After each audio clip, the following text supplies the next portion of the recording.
Bismillahirrahmanirrahim. Assalamualaikum dan selamat pagi saya ucapkan kepada tuan-tuan dan puan-puan. Selamat datang dan terima kasih saya ucapkan kepada semua kerana sudi untuk sertai kelas intensif solat beginner siri yang keempat.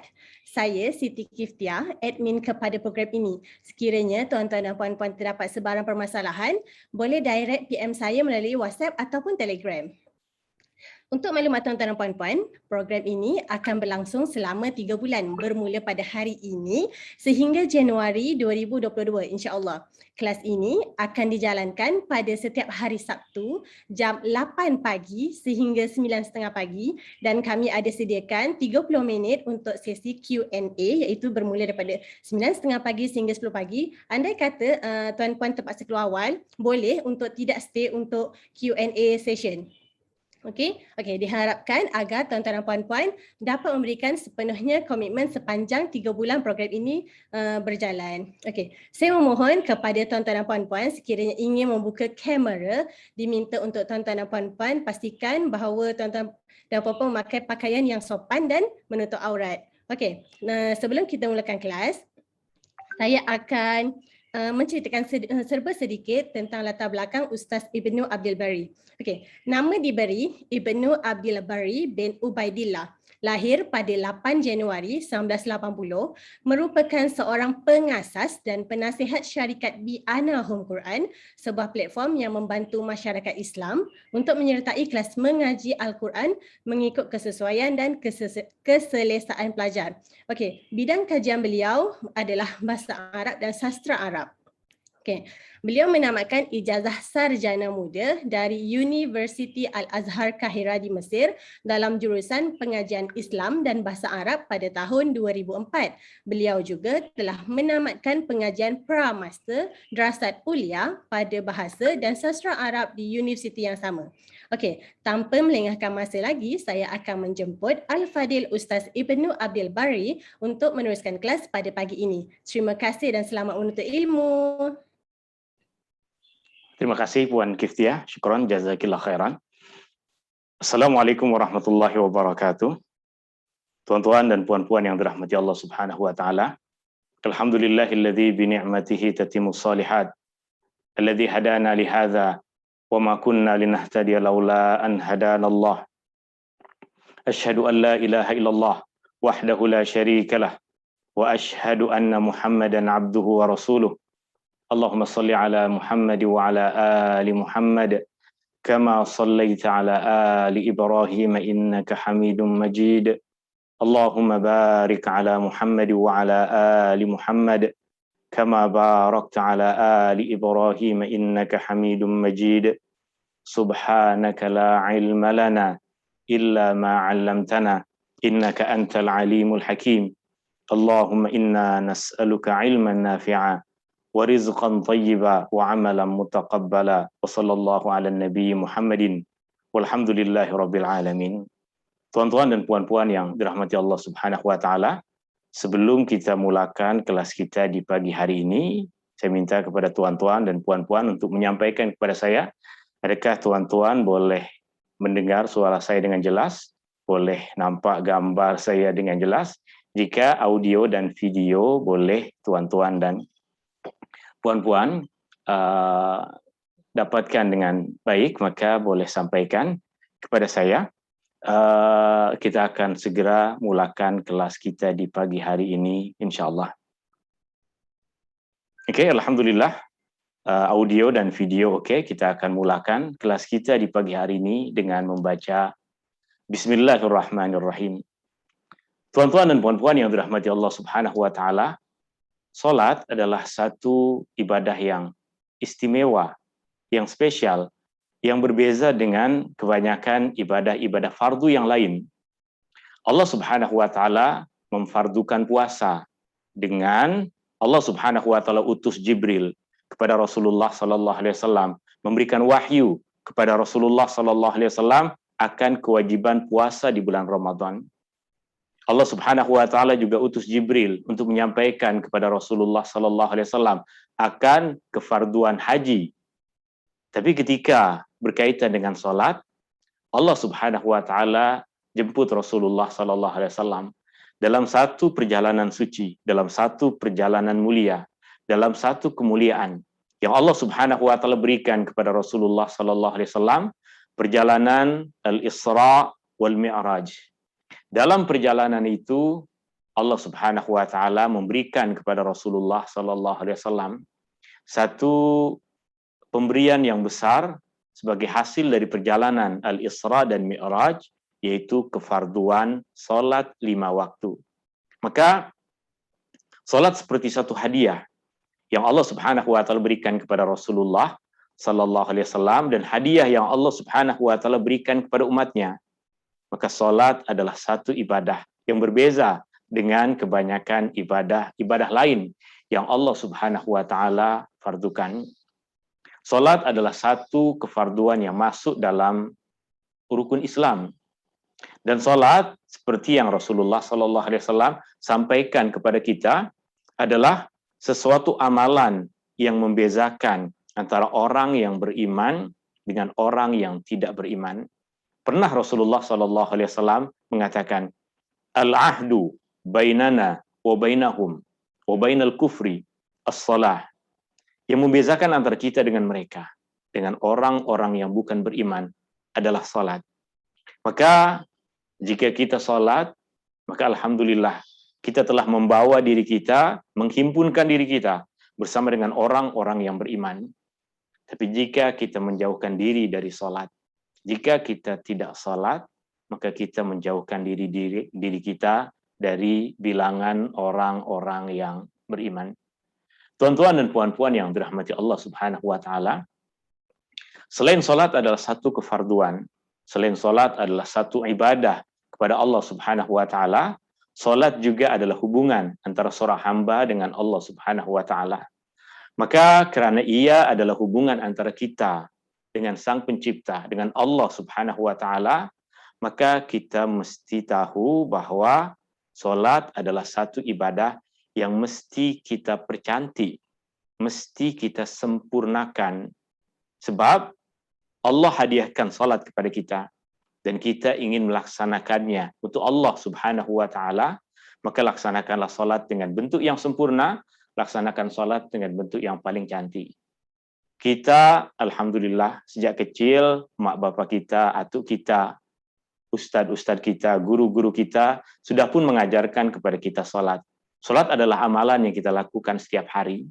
Tapi karena ianya amalan yang selalu kita lakukan setiap hari, sehingga seringkali kita kurang perhatian pada perkara itu. Tentu berbeza dengan ibadah yang datang seumur hidup sekali. Jika tuan-tuan dan puan-puan ada kesempatan untuk pergi haji, maka fokus tuan-tuan dan puan-puan berkaitan dengan ibadah haji adalah sangat besar. Kenapa? Ia adalah kesempatan yang datang satu kali boleh jadi dalam seumur hidup kita. Tapi salat pada asasnya adalah kewajiban yang lebih ditekankan dibandingkan dengan kewajiban haji. Kita perlu mempercantik ibadah haji, menyempurnakan ibadah haji. Tapi salat lebih besar tuntutan ke atas kita untuk mempercantiknya, untuk menyempurnakannya. Salat yang cantik, salat yang diterima oleh Allah Subhanahu wa taala, salat yang nilainya sempurna di sisi Allah Subhanahu wa taala adalah salat-salat yang kita laksanakan dengan keikhlasan dan kekhusyuan kepada Allah Subhanahu wa taala. Kenapa kita mesti khusyuk dalam salat? Adakah jika kita tidak khusyuk dalam salat, salat kita tidak sah? Sah ataupun tidak salat, ia adalah perbincangan tentang hukum hakam.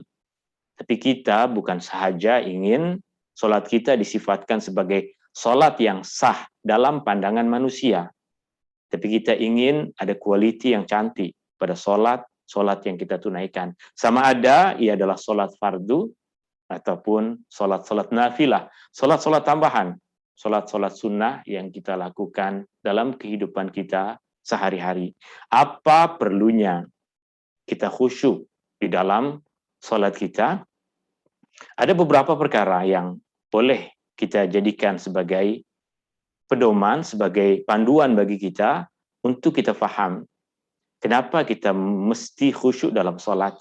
Dan bagaimana nanti langkah-langkah kita untuk mencapai kekhusyuan dalam sholat, apa yang perlu kita lakukan untuk menyempurnakan sholat kita, memperbaiki kualiti sholat kita, mempercantik ibadah yang Allah Subhanahu wa Ta'ala fardukan ke atas kita melalui Rasulullah Sallallahu Alaihi Wasallam dalam perjalanan suci Al-Isra dan Mi'raj.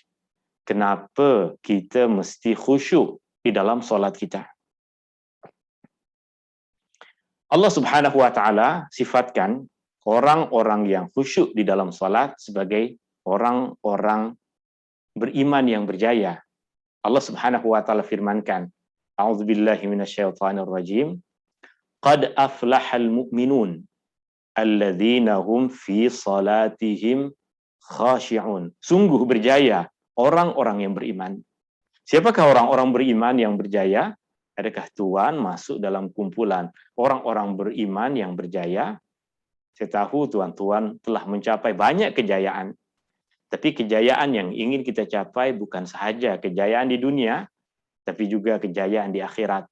Maka dua kejayaan ini akan didapatkan oleh orang-orang yang Allah Subhanahu wa Ta'ala sifatkan di dalam ayat ini, alladzina hum fi salatihim khashi'un.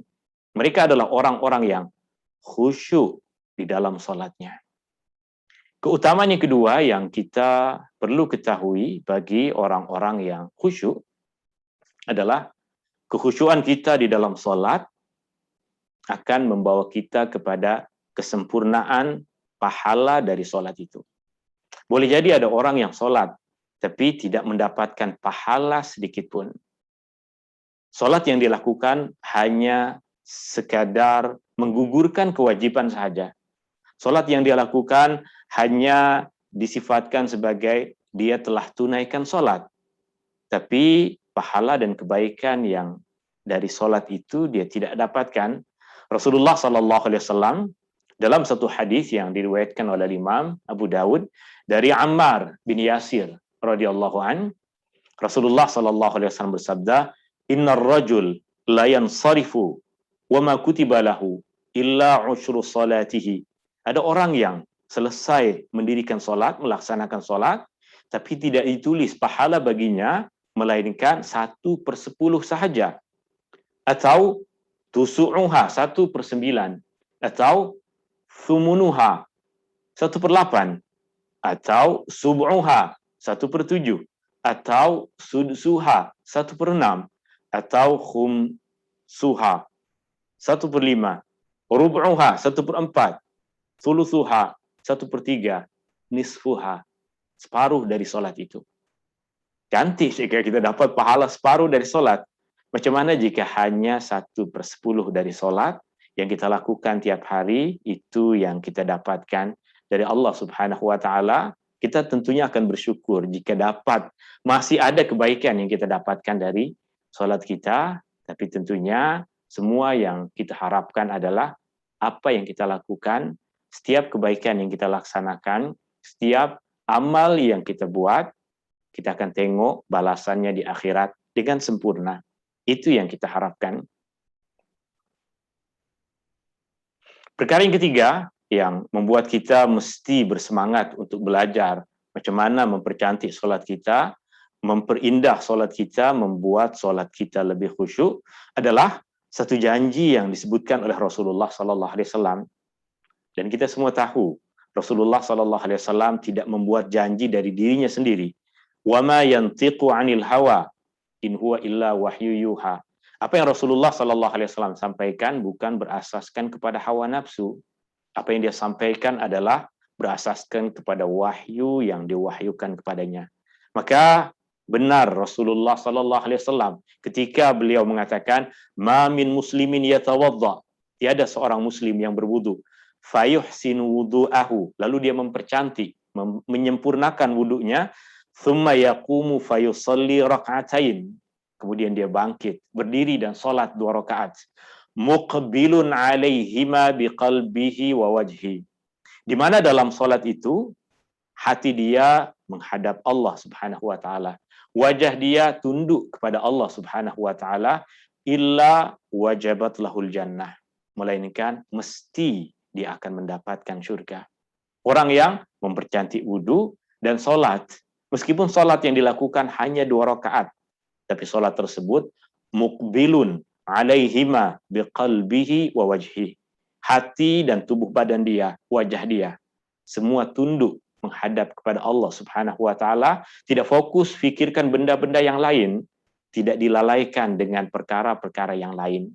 Ini yang ingin kita capai di dalam sholat kita, agar kita boleh fokus dalam sholat kita dan faham apa yang perlu kita lakukan sebelum sholat, apa yang perlu kita perhatikan semasa kita sholat, apa yang mesti kita lakukan selepas kita menunaikan sholat kepada Allah Subhanahu wa taala, agar sholat itu tidak menjadi setakat pergerakan rutin yang kita lakukan sehari-hari tanpa ada jiwa, tanpa ada ruh di dalamnya. Salat adalah satu munajat kepada Allah Subhanahu wa taala. Salat kita berdialog dengan Allah Subhanahu wa taala. Kita berbicara kepada Allah, kita memohon, berdoa, meminta kepada Allah. Bayangkan jika ada orang datang kepada kita, dia nak pinjam duit. Ada kawan, bukan kawan, datang, berjumpa dengan kita, dia meminta sesuatu kepada kita, pinjam duit. Bayangkan, tuan-tuan dan puan-puan, setakat bayangkan. Masa dia nak pinjam duit kepada kita, dia sibuk dengan smartphone dia. Cik, saya nak pinjam duit, boleh kita? Dia berbicara kepada kita, tapi fokus pikiran dia, tangan dia, mata dia memandang kepada benda yang lain. Dia asyik main game saja. Kemudian cakap kepada kita, cik, saya nak pinjam duit, cik. Boleh kita? Bang, kasihlah bang, pinjam duit. Agak-agak, orang seperti itu kita beri pinjam duit kita.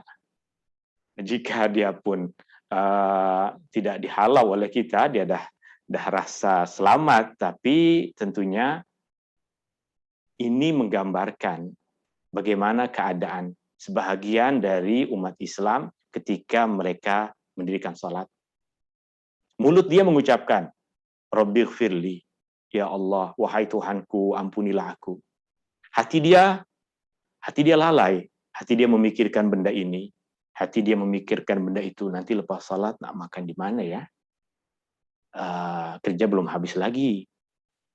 Mulut dia mengucapkan Rabbighfirli, mata dia tengok kemana, hati dia memikirkan apa, tentunya sama keadaannya seperti orang yang datang kepada kita nak pinjam duit, tapi dia asyik disibukkan dengan benda-benda yang lain.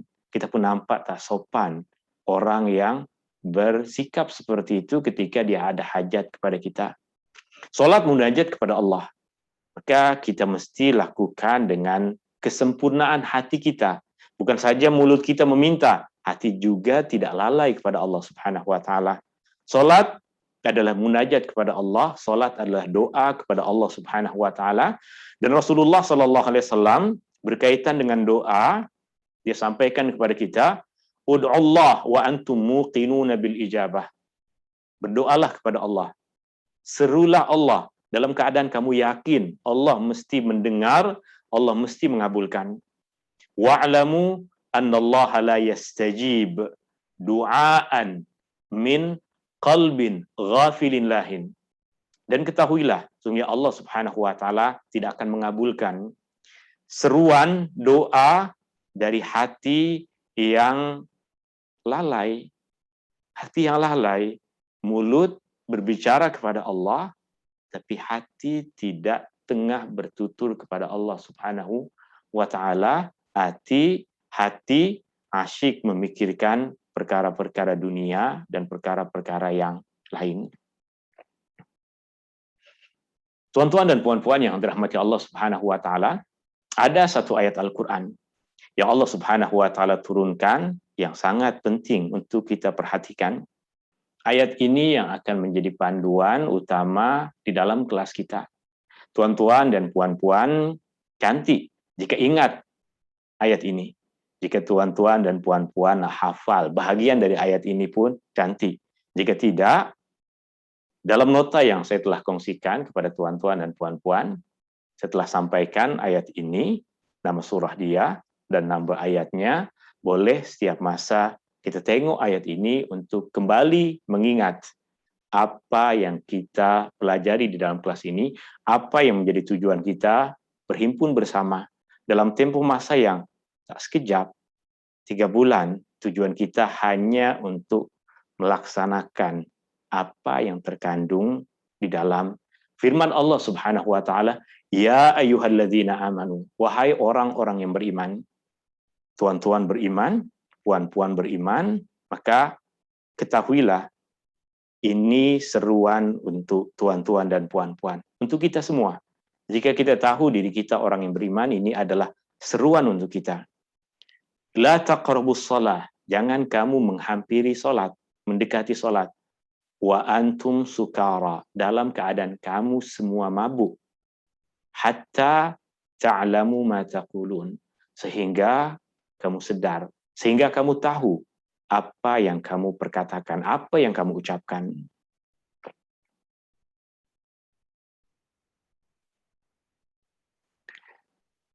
Ada satu riwayat dari Ali bin Abi Thalib radhiyallahu anhu bahwa seorang sahabat dari kalangan kaum Ansar, penduduk Madinah, menjemput beberapa orang sahabat yang lain untuk hadir ke rumah mereka untuk jamuan makan malam.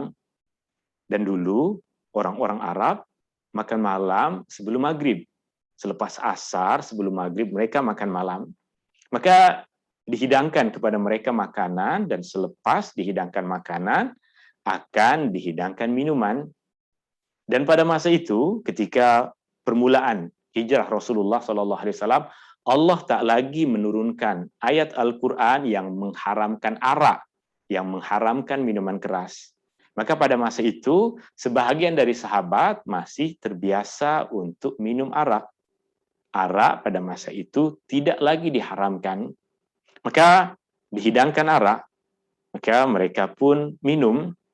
Maka karena minum arak, maka kesan yang terjadi adalah akal pikiran mereka tak boleh sempurna mereka kuasai.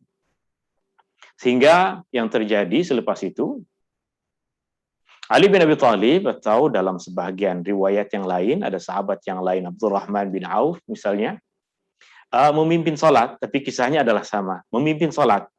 Kemudian dalam sholat tersebut membaca surah Al-Fatihah. Surah Al-Fatihah, tuan-tuan dan puan-puan semua hafal, kita semua hafal. Dalam keadaan kita sedar, dalam keadaan kita tak sedar, jika baca surah Al-Fatihah memang hafal. Tapi baca surah Qul ya ayyuhal kafirun, saya boleh mencabar tuan-tuan dan puan-puan yang hafal surah Al-Kafirun sejak kecil untuk menjadi imam.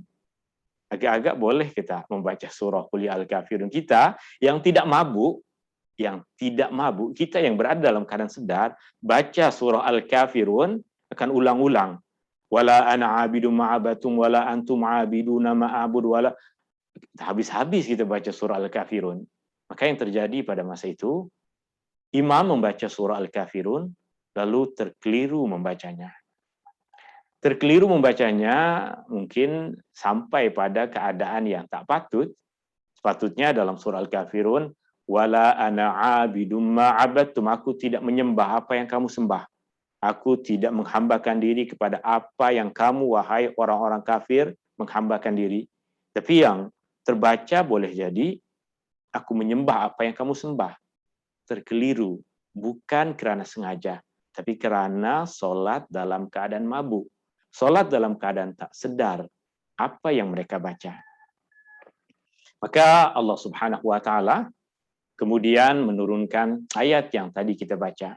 Ya ayyuhalladzina amanu, wahai orang-orang yang beriman, la taqrabus shalah, jangan kamu menghampiri salat, wa antum sukara, dalam keadaan kamu mabuk, hatta, sehingga ta'lamu ma taqulun, kamu semua tahu, kamu semua sedar apa yang kamu katakan. Maka sejak diturunkan ayat ini, meskipun selepas diturunkan ayat ini belum lagi diharamkan arak, maka mula para sahabat mencari-cari masa yang jauh dari masa sholat, dari waktu sholat untuk mereka minum arak. Artinya selepas sholat Isya adalah masa yang panjang sebelum masuk waktu sholat subuh. Maka jika mereka minum arak selepas sholat Isya, tentunya ketika bangun di pagi hari untuk sholat subuh, dah hilang kesan dari arak itu. Atau mereka minum arak di pagi hari. Orang Arab dulu pada masa jahiliyah, kita pagi hari minum teh tarik, mereka pagi hari minum arak. Jika minum arak di pagi hari, tentunya jika masuk waktu zuhur, kesan arak tersebut boleh jadi sudah hilang. Maka mereka mula mencari masak. Tapi tentunya ayat ini berkaitan dengan rahmat Allah Subhanahu wa taala dalam menurunkan syariat. Allah turunkan syariat sedikit demi sedikit. Allah bawa umat Rasulullah sallallahu alaihi wasallam sedikit demi sedikit dari satu keadaan kepada keadaan yang lain, sehingga ketika mereka sudah terbiasa dengan perkara ini, mereka tinggalkan secara keseluruhan apa yang diharamkan oleh Allah Subhanahu wa taala. Apa kaitan antara ayat ini, riwayat tadi dengan realiti kehidupan kita? Kaitannya adalah kita tidak mabuk dengan arak. Kita tidak minum arak. Tapi kita tetap tak faham, tak tahu apa yang kita baca dalam sholat. Apa yang membuat kita mabuk? Apa yang membuat kita lalai? Kita tidak mabuk dengan minum arak, tapi adakah kita mengetahui apa yang kita baca dalam sholat? Jika kita tahu dan kita sedar apa yang kita baca dan kita lakukan dalam sholat, maka kita tak mabuk. Tapi jika kita tak sedar apa yang kita baca, tak tahu apa yang kita baca, mulut kita berbicara seperti ini, hati kita berpindah ke tempat yang lain, maka sama keadaan kita dengan orang yang mabuk. Apa yang membuat kita mabuk? Bukan arak. Ada 3 perkara dalam kehidupan kita, dalam diri kita, dalam realiti kita, yang 3 keadaan ini membuat kita sholat. Hampir sama keadaan kita seperti orang yang khayal, orang yang mabuk karena minum arak. Ini soalan yang perlu kita jawab. Perlu tuan-tuan dan puan-puan tulis apa jawaban dia. Dan dari jawaban tersebut, kita mesti jadikan ia sebagai panduan dalam kehidupan kita sehari-hari. Ia bukan saja sebagai satu teori, ia adalah sesuatu yang mesti segera kita buat, mesti segera kita amalkan. Kenapa kita tak sedar apa yang kita baca dalam sholat? Ada 3 sebab utama. Yang pertama adalah bisikan dari syaitan. Yang kedua adalah kelalaian dari diri kita sendiri. Dan yang ketiga adalah kejahilan. 3 perkara ini, 3 penyebab utama. Kita, saya, tuan-tuan, dan puan-puan tak tahu apa yang tuan-tuan baca dalam sholat, tak sedar tengah buat apa dalam sholat, tak tahu kenapa mesti ruku, kenapa mesti sujud, tak tahu bacaan ini yang kita dah baca puluhan tahun, sehingga sekarang kita tak lagi tahu maknanya, tak lagi boleh baca dengan betul. Maka inilah 3 penyebab utama yang alhamdulillah Allah Subhanahu wa taala jika turunkan penyakit, Allah turunkan juga penawarnya. Maka ini penyakit dalam sholat kita. Dan kita tahu, dalam Al-Quran, di dalam hadis, kita mesti cari penawar. Penawar sama seperti obat yang kita gunakan untuk penyakit bagi tubuh badan kita. Bukan Allah turunkan obat, maksudnya Allah turunkan obat dari langit. Kita sendiri yang mesti cari, kita mesti sendiri yang melakukan usaha. Maka 3 penyakit ini ada usaha-usaha yang mesti kita lakukan, ada langkah-langkah yang mesti kita lakukan, yang setiap langkah ini adalah langkah amali, bukan saja satu teori yang menuntut kefahaman kita, tapi nanti ada langkah-langkah yang mesti kita lakukan sebelum sholat, semasa sholat, dan selepas sholat. Tuan-tuan dan puan-puan yang dirahmati Allah Subhanahu wa taala, saya akan menyampaikan perkara ini secara terperinci. Jika tuan-tuan dan puan-puan ada kemuskilan, tidak paham dengan apa yang saya sampaikan, jika soalan itu boleh menunggu sehingga akhir kelas nanti pukul 9.30, maka akan lebih cantik. Tapi jika saya menyampaikan sesuatu dan tuan-tuan tak paham apa yang tengah saya cakap, boleh segera tanyakan. Jika apa yang saya tengah cakap tak difahami.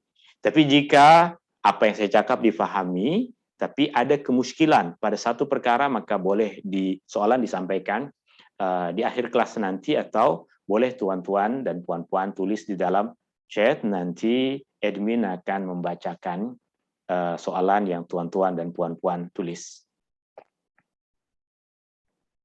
Bisikan dari syaitan. Allah Subhanahu wa taala sebutkan di dalam Al-Qur'an, memang syaitan ini akan sentiasa membisikkan kita. Wa imma yanzaghannaka minasyaitani nazghun fasta'iz billah innahu huwas samiul alim. Dan jika engkau dihasut, ada bisikan, sesuatu hasutan, satu bisikan dari syaitan, maka hendaklah engkau meminta perlindungan kepada Allah. Sesungguhnya Dia, Allah, yang Maha mendengar lagi Maha mengetahui.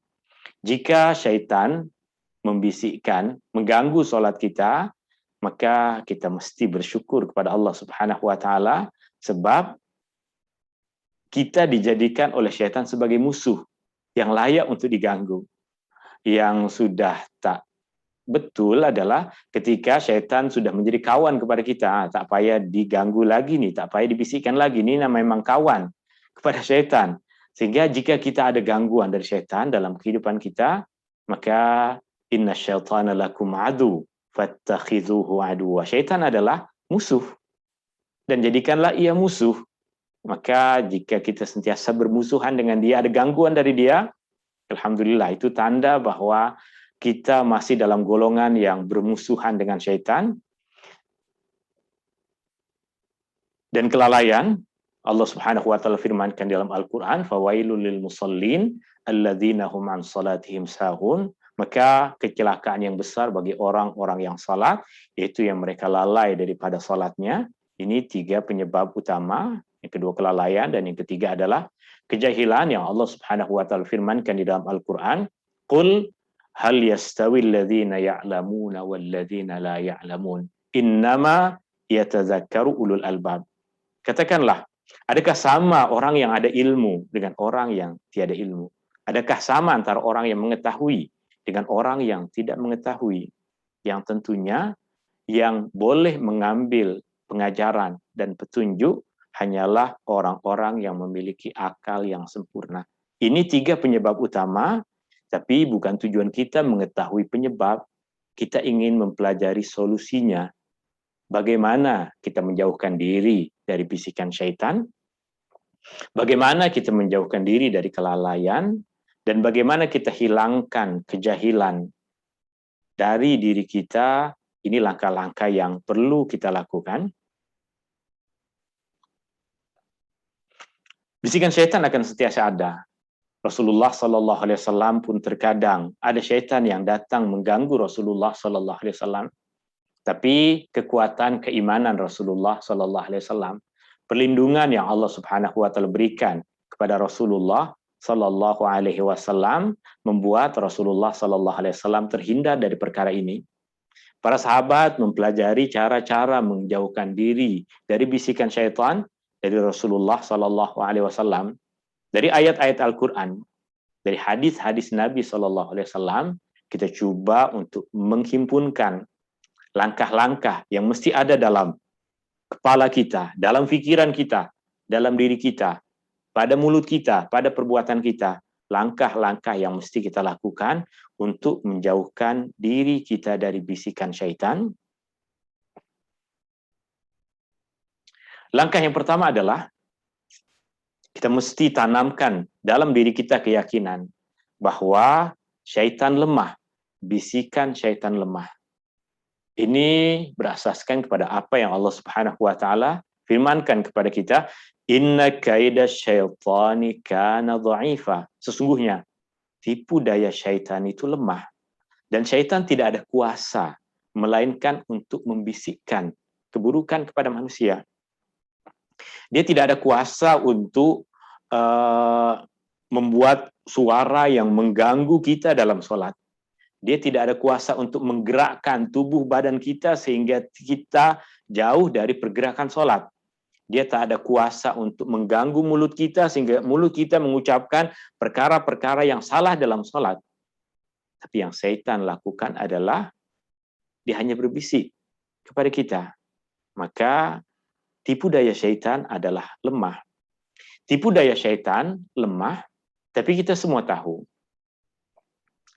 Jika kita berada dalam keadaan yang lemah, maka sesuatu yang lemah boleh menjatuhkan kita. Tuan-tuan dan puan-puan, dalam keadaan sihat, boleh berdiri dengan tegak.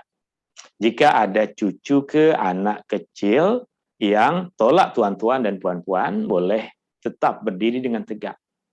Tapi jika kita berada dalam keadaan sakit, berada dalam keadaan lemah, kanak-kanak umur 5 tahun, tolak kita boleh jatuh. Padahal tolakan itu lemah. Kanak-kanak itu lemah. Artinya, syaitan lemah. Tapi ketika keimanan kita lemah, diri kita lemah, dan kita anggap syaitan sebagai satu kekuatan yang boleh menguasai dan mengganggu kita selama-lamanya, kita anggap ia sebagai sesuatu yang kuat, maka apa yang kita anggap kuat akan menjadi kuat. Sebab kita dah rasa bahwa diri kita lemah.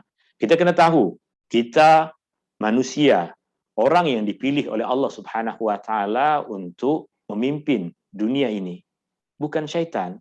Sebab pada diri manusia ada banyak kekuatan yang tidak ada pada syaitan, tidak ada pada iblis, tidak ada pada golongan jin. Maka manusia Allah Subhanahu wa taala muliakan, manusia lebih mulia, manusia lebih kuat, lebih memiliki kekuatan dibandingkan dengan syaitan. Ini yang pertama, tanamkan keyakinan pada diri kita bahwa syaitan adalah makhluk yang lemah. Dari Ibnu Abbas, seseorang datang menjumpai Nabi SAW dan berkata, "Ya Rasulullah, sesungguhnya terbisik dalam diriku sesuatu yang di mana jatuh dari langit lebih aku sukai dibandingkan dengan mengucapkan apa yang dibisikkan oleh syaitan itu kepadaku." Maka Rasulullah SAW mengatakan, "Allahu Akbar, Allahu Akbar. Alhamdulillahilladzi radda kaidahu ilal waswasah." Allahu Akbar. Allah lebih besar. Allah Maha besar. Alhamdulillah, segala puji bagi Allah. Alladzi radda kaidahu, yang telah menolak tipu daya syaitan hanya kepada bisikan. Dia tak boleh buat apapun, dia hanya membisikkan. Maka meskipun yang dibisikkan oleh syaitan adalah perkara-perkara yang buruk, itulah kemampuan dia. Dia tak mampu buat benda yang lain, dia hanya mampu membisikkan. Kenapa? Lemah. Allah tak berikan kepada syaitan kuasa untuk menguasai diri manusia. Kuatkan diri kita, maka syaitan yang lemah akan menjadi lebih lemah. Langkah yang kedua untuk mesti kita lakukan adalah meminta perlindungan kepada Allah Subhanahu wa taala. Jika kita meminta perlindungan kepada Allah Subhanahu wa taala, ucapkanlah lafaz yang menunjukkan kita meminta perlindungan kepada Allah Subhanahu wa taala. Allah memang tahu apa yang ada dalam hati kita. Tapi jika kita rasa ada gangguan dari syaitan, mintalah perlindungan kepada Allah. Sebab itu yang Allah perintahkan kepada kita. Wa imma yanzaghannaka minasyaitani nazghun fasta'idz billah innahu huwas samiul alim. Dan jika engkau dihasut oleh sesuatu hasutan dari syaitan, maka hendaklah engkau meminta perlindungan kepada Allah. Ucapkanlah sekurang-kurangnya, a'udzu billahi minasyaitonir rajim. Aku berlindung kepada Allah dari syaitan yang direjam.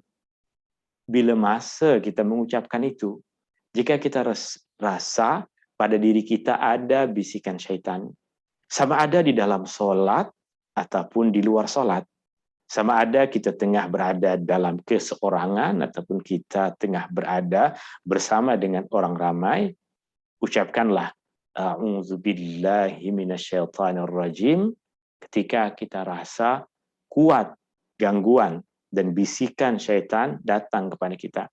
Perincian tentang mengucapkan a'udzubillahi minasyaitonirrajim di dalam salat nanti kita akan bincangkan pada masanya insyaallah. Berlindung kepada Allah Subhanahu wa taala. Okay. Dari Abu La'la bahwa Utsman bin Al-As datang menjumpai Nabi SAW dan berkata, "Ya Rasulullah," ini kebiasaan para sahabat, jika para sahabat jumpa satu kemusykilan dalam agama, kesusahan, mereka akan datang jumpa dengan Rasulullah SAW. Dia akan jumpa dengan Rasulullah SAW, bertanya kepada Rasulullah. Dan itu pun tugas kita. Jika kita ada kemusykilan, kita bertanya kepada sesiapa yang kita rasa boleh memandu kita kepada sunnah Rasulullah SAW. Sahabat tadi berkata, "Ya Rasulullah, aku selalu diganggu oleh syaitan dalam sholat, sehingga bacaanku jadi kacau. Saya tak tahu lagi apa yang saya baca. Kadang tak ingat apa yang dibaca," kata sahabat kepada Rasulullah SAW. Maka Rasulullah SAW bersabda, "Zalika syaitan," atau "Zaka syaitan," itu adalah syaitan. Yuqalu lahu Khanzab, yang bergelar Khanzab. Fa idza ahsastahu, jika engkau rasa ada bisikan dari syaitan, fata'awwadz billah, maka mintalah perlindungan kepada Allah. Maka sebelum sholat, cantik minta perlindungan kepada Allah. Dalam sholat, jika kita rasa ada bisikan dari syaitan pun, kita minta perlindungan kepada Allah Subhanahu wa taala, dan ludahlah di sebagian kirimu sebanyak 3 kali. Bukan ludah dengan keluar air, tapi melakukan satu perbuatan seakan-akan kita meludah. Saya berikan contoh, misalnya syaitan ketika dia membisikkan kita, dia berada di sebelah kiri kita.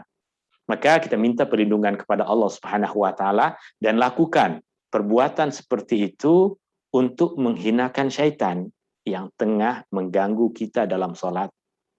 Meminta perlindungan kepada Allah Subhanahu wa taala dengan misalnya mengucapkan a'udzubillahi minasyaitonirrajim adalah satu zikir, adalah satu doa yang jika kita baca di dalam salat, ia tidak merusak salat kita.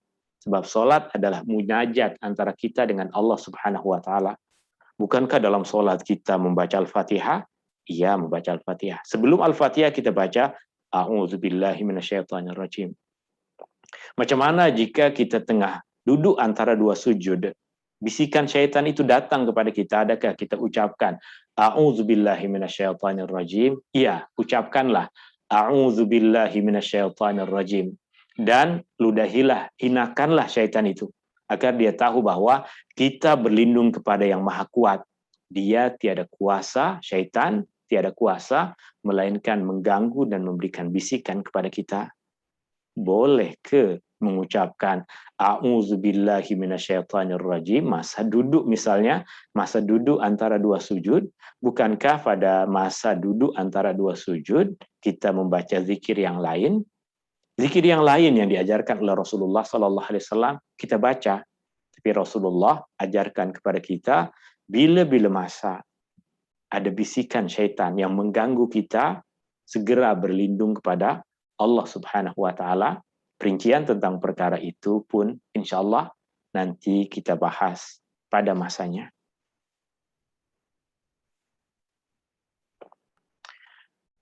Langkah yang ketiga adalah jangan layan bisikan syaitan. Ini yang banyak terjadi dalam realiti kehidupan kita. Banyak di antara kita mungkin, atau kaum kerabat kita, kawan kita yang jika dia pergi ke tandas untuk berwudu, perlu masa yang sangat panjang. Jika dia seorang diri di rumah, dia nak duduk dalam tandas 1 jam ke 2 jam, ya terpulang kepada dia. Tapi terkadang di pejabat yang ada orang-orang lain pun nak pergi ambil air wudhu. Ada orang-orang lain pun nak solat.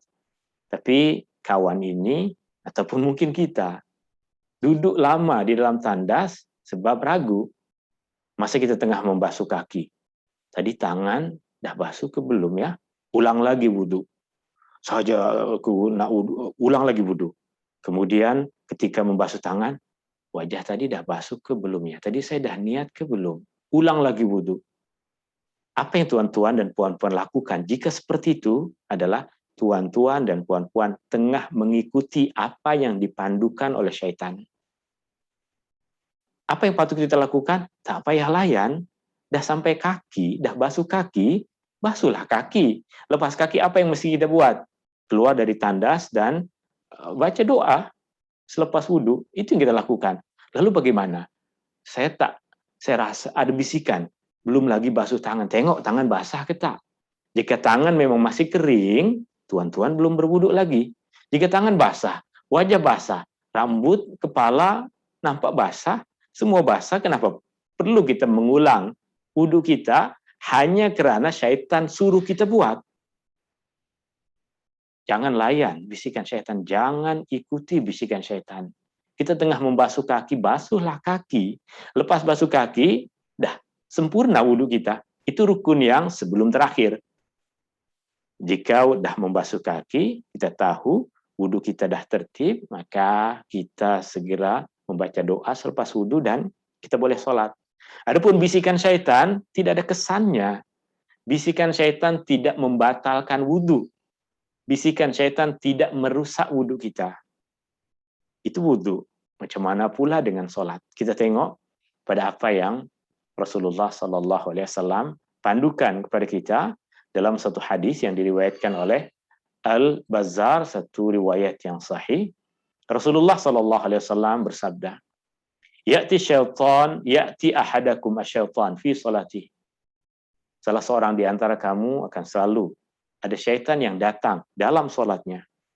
Fayanfukhu fi maq'adati. Lalu dia tiup pada bahagian belakang tubuh badan orang itu. Fayukhayyalu ilaihi annahu ahdas. Maka terhayal bagi dia, terbayang oleh dia, dia menghayalkan, dia membayangkan seakan-akan dia telah berhadas, telah terkentut. Fa idza wajada dzalik, jika rasa benda itu ada, dia rasa terkentut, fala yansarif, maka jangan batalkan sholat. Dia rasa terkentut, jangan batalkan sholat. Hatta yasma'a sautan aw yajida rihan, sehingga dia dengar bunyi ataupun hidu bau. Sampai yakin. Jika yakin, baru sholat kita batal. Jika hanya bisikan syaitan, tak payah layan.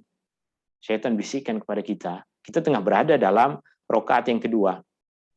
Awak tadi ruku ke tak rakaat pertama? Macam tak ruku je.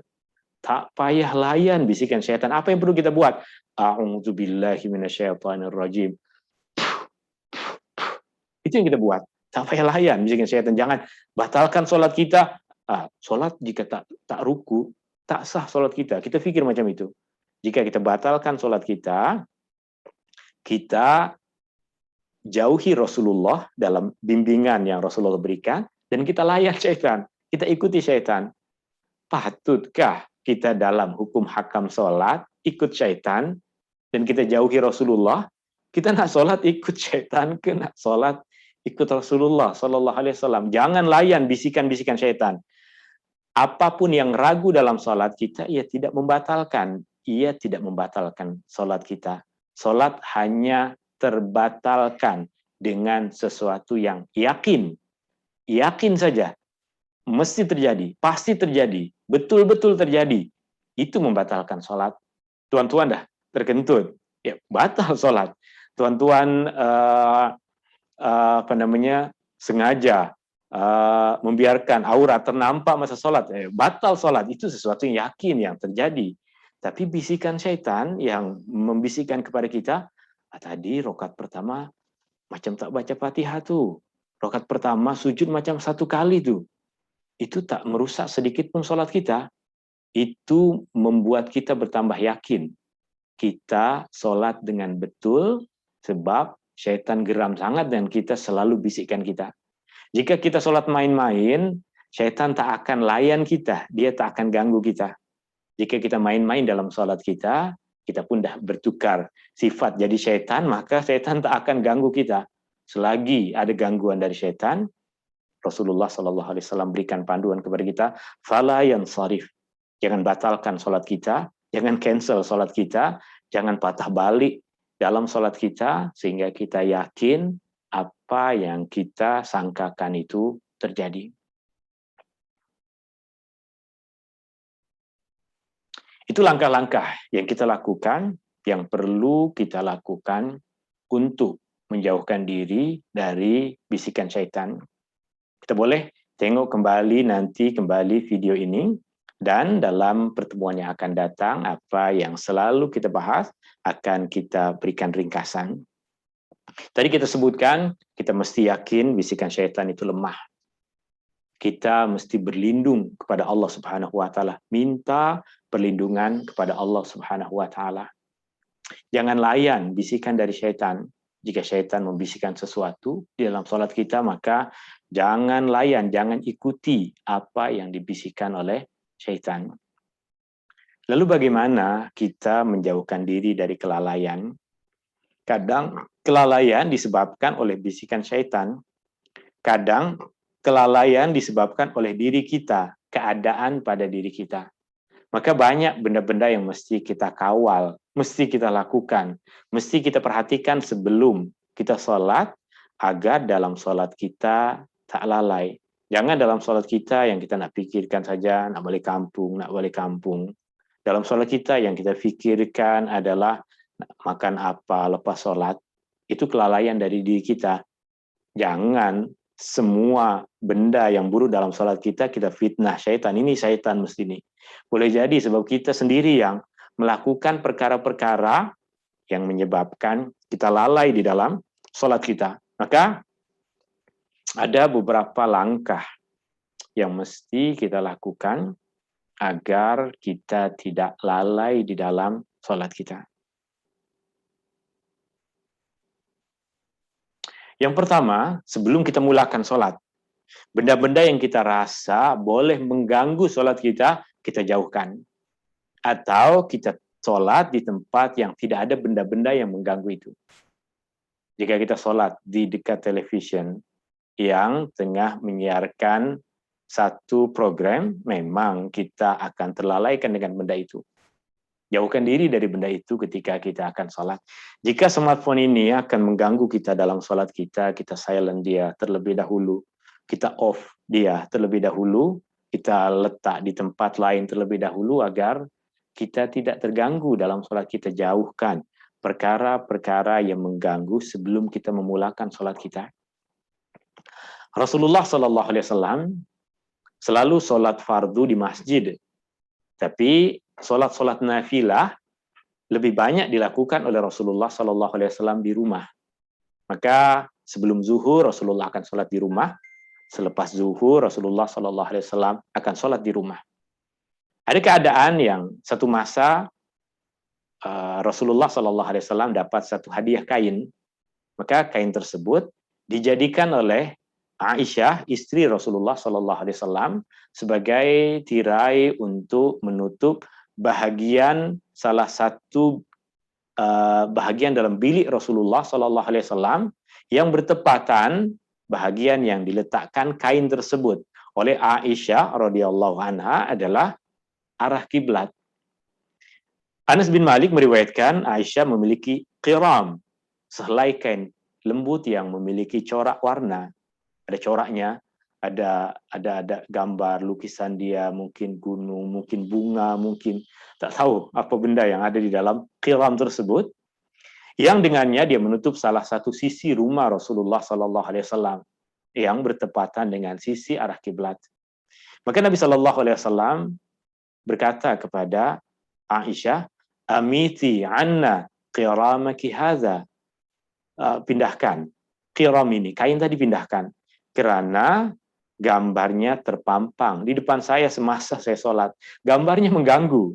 Gambar yang ada di dalam bunga-bunga ke, gambar-gambar bukit ke, bintang-bintang ke, mungkin yang ada di dalam qiram tersebut mengganggu Rasulullah SAW ketika Rasulullah SAW sholat. Tentunya bukan sholat malam tak nampak semua benda itu. Tentunya ketika Rasulullah SAW sholat qabliyah, artinya sebelum zuhur, sholat selepas zuhur, ataupun mungkin terkadang Rasulullah SAW sholat sebelum asar di rumah, maka perkara-perkara tersebut jika dilakukan oleh Rasulullah di rumah, dan ada benda itu, ianya boleh mengganggu Rasulullah.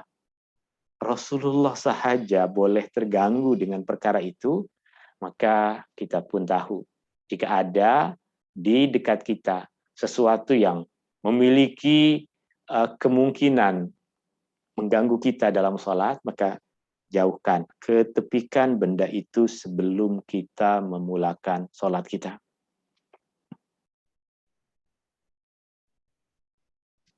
Oke.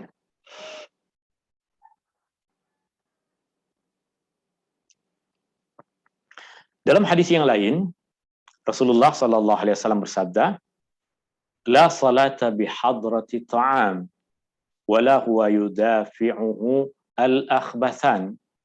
Tiada sempurna salat yang berdekatan dengan makanan, dan begitu juga apabila seseorang terdesak oleh dua hadas. Dia nak pergi tandas, dah perut dah rasa sakit, nak pergi tandas, tapi tak apalah, saya masih ada wudu, saya nak solat dulu. Jangan, jika dah rasa perut, dah rasa sakit, dah rasa sangat ingin pergi masuk ke dalam tandas, maka mulakan dengan perkara itu. Ketika kita solat, perut kita sudah selesa untuk kita menghadap Allah Subhanahu wa Ta'ala. Juga ketika kita lapar. Ketika kita lapar dan makanan telah pun dihidangkan, maka mulakanlah dengan makan. Mulakanlah dengan makan. Sehingga ketika kita solat dalam keadaan kita tidak terbayang-bayang akan makanan sedap yang tengah dihidangkan itu. Isu seperti ini mungkin banyak kita jumpai pada bulan Ramadan atau pada hari-hari yang kita tengah berpuasa. Makanan yang sedap pun sudah dihidangkan di atas meja. Makanan pun sudah menunggu untuk kita menyentuhnya. Datang masa untuk sholat maghrib, azan maghrib. Maka tuan-tuan dan puan-puan mungkin akan ambil 1, 2, 3 butir kurma dan memakannya. Kemudian minum air dan sholat. Jika tuan-tuan dan puan-puan sudah terbiasa berpuasa, dan makanan yang sedap itu tak mengganggu tuan-tuan dan puan-puan dalam sholat, maka tak ada isu, tak ada masalah pun. Sebab tak wajib makan sebelum sholat. Tapi jika tahu, dan ini keadaan kita selalunya, makanan dah pun dihidangkan, dan kita rasa lapar, maka mulakanlah dengan makanan, sebab jika kita mulakan dengan sholat, perkara tersebut boleh terbawa kepada sholat kita jadi lalai. Boleh jadi lalai kerana kita akan memikirkan tentang makanan itu, boleh jadi lalai kerana kita akan tergesa-gesa dalam sholat kita, takut ada orang lain yang habis sholat lebih dahulu dari kita, dan ambil apa yang kita sebelum sholat berpikir, nah saya nak ambil kambing bahagian kaki, saya nak ambil kambing bahagian kaki. Sehingga masa kita sholat itu saja yang kita pikiran. Jangan. La salata bihadrati ta'am, wala huwa yudafi'uhu al-akhbathan. Di antara perkara yang mengganggu bagi kita adalah keadaan mengantuk. Keadaan mengantuk. Tuan-tuan dan puan-puan yang dirahmati Allah Subhanahu wa Ta'ala, jangan lambatkan sholat Isya. Jangan sholat Isya pada masa yang kita dah mula mengantuk. Sebab perkara itu adalah perkara yang tak baik. Sholat kita jadi tak cantik, sholat kita jadi lalai. Kita jadi tidak fokus pada sholat kita sebab keadaan kita yang mengantuk. Maka semua sholat kita lakukan di awal waktu. Ketika kita masih berada dalam keadaan fresh, kita berada dalam keadaan segar, kita berada dalam keadaan yang tidak mengantuk. Tapi, tuan-tuan dan puan-puan yang dirahmati Allah Subhanahu wa Ta'ala, terkadang kita balik dari satu pekerjaan yang sangat berat. Kita balik dan sampai di rumah pukul 9 malam, sudah tak boleh kita berdiri, rasa nak jatuh. maka apa yang perlu kita lakukan? Rehatlah sekejap. Rehatlah sehingga hilang rasa mengantuk itu, kemudian bangun sholat isya. Jangan tinggalkan sholat isya. Tapi jangan sholat isya dalam keadaan kita rasa tak kuasa untuk berdiri. Mengantuk sangat. Dan jika kita sholat pun, boleh jadi jika kita sholat berjamaah, imam dah salam, kita masih sujud. Bukan karena khusyuk berdoa, tapi karena tertidur. Rasulullah SAW bersabda, "Idza na'asa ahadukum wa huwa yusalli falyarqud." Apabila salah seorang di antara kamu mengantuk ketika salat, maka hendaklah dia tidur sehingga hilang rasa mengantuk darinya. Karena Rasulullah SAW kemudian mengatakan, ketika salah seorang dari kamu salat dalam keadaan mengantuk, dia tak tahu, boleh jadi dia ingin meminta ampun kepada Allah Subhanahu wa taala, tapi yang dia ucapkan justru perkataan yang menghina dirinya sendiri. Kita tak tahu masa kita sholat apa yang kita ucapkan. Terkadang kita ucapkan perkataan-perkataan yang jika kita perhatikan, yang kita ucapkan justru penghinaan pada Allah mungkin. Penghinaan kepada diri kita, memang kita tak lakukan itu dengan sengaja, ianya tidak merusak keimanan kita, tetapi kekhusyuan sholat kita, kesempurnaan sholat kita rusak, karena kita salat dalam keadaan yang mengantuk. Jauhkan perkara yang mengganggu, dan mengantuk adalah di antara perkara yang mengganggu salat kita. Perkara yang kedua, untuk kita menjauhkan diri dari kelalaian adalah segera salat pada awal waktu. Jangan lambat-lambatkan salat. Allah Subhanahu wa taala berfirman di dalam Al-Qur'an, "Fawailul lil musallin alladzina hum an salatihim sahun." Maka binasalah, celakalah, kecelakaan yang besar bagi orang-orang yang salat, yaitu orang-orang yang lalai dari salatnya. Ayat ini bukan tengah menceritakan tentang orang yang lalai dalam salat, tapi orang yang lalai dari salat. Artinya, bentuk kelalaian dari sholat ada banyak. Bentuk yang pertama adalah orang yang sengaja untuk sentiasa melambat-lambatkan sholat. Kita memang tahu masa sholat terkadang panjang. Tapi jika kita sengaja setiap masa melambat-lambatkan sholat, kualiti sholat kita akan semakin buruk. Kita tidak lagi rasa seronok di dalam sholat kita. Kenapa? Sebab kita sudah mula tak ambil berat berkaitan dengan sholat. Tapi jika ada masa yang kita ada satu perkara yang mesti kita lakukan, sehingga satu ketika, satu masa kita sholat di akhir waktu, maka perkara tersebut adalah perkara yang dulu dilakukan juga oleh Rasulullah Sallallahu Alaihi Wasallam. Ada masa yang Rasulullah sholat di awal waktu, dan ini kebiasaan yang Rasulullah Sallallahu Alaihi Wasallam lakukan bertahun-tahun bersama dengan para sahabatnya. Tapi ada juga keadaan yang Rasulullah Sallallahu Alaihi Wasallam sholat di akhir waktu. Maka jangan lambat-lambatkan sholat. Jangan lambat-lambatkan sholat. Ada dua bentuk melambat-lambatkan sholat. Yang pertama adalah bentuk yang haram. Bentuk yang haram. Dan boleh jadi sholatnya tidak akan diterima oleh Allah Subhanahu wa taala. Orang yang melambat-lambatkan sholat tanpa ada uzur, tanpa ada sengaja, sehingga waktu sholat habis. Orang yang sengaja, tanpa ada uzur, tanpa ada sebab, melambat-lambatkan sholat sehingga waktu sholat habis.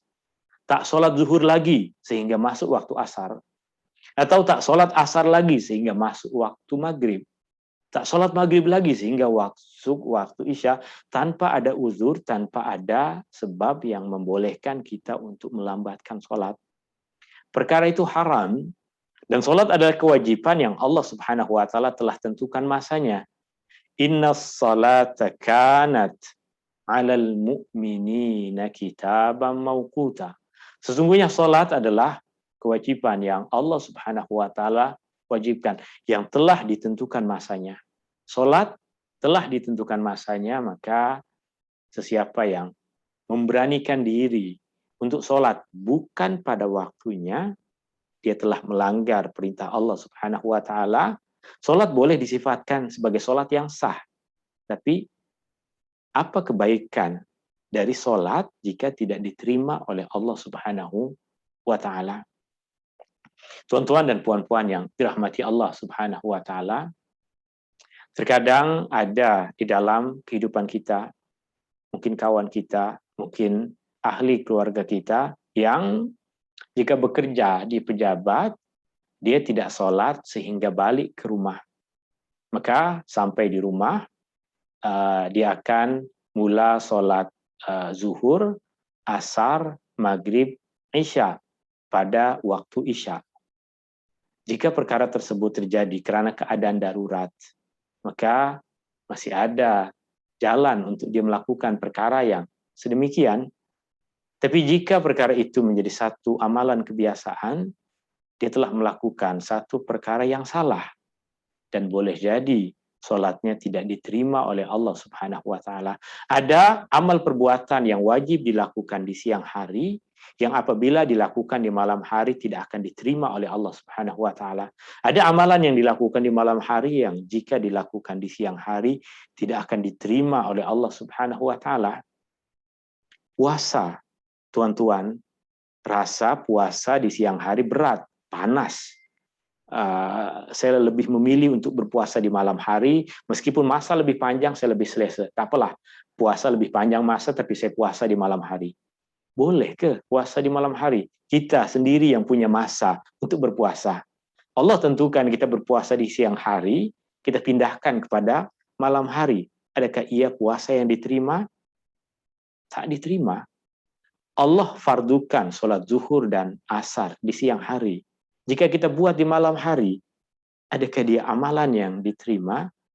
Jangan lambat-lambatkan sholat, melainkan ada keadaan darurat, ada keadaan yang di luar kawalan kita, di luar kuasa kita, keadaan darurat yang menyebabkan kita tak boleh sholat tepat pada waktunya.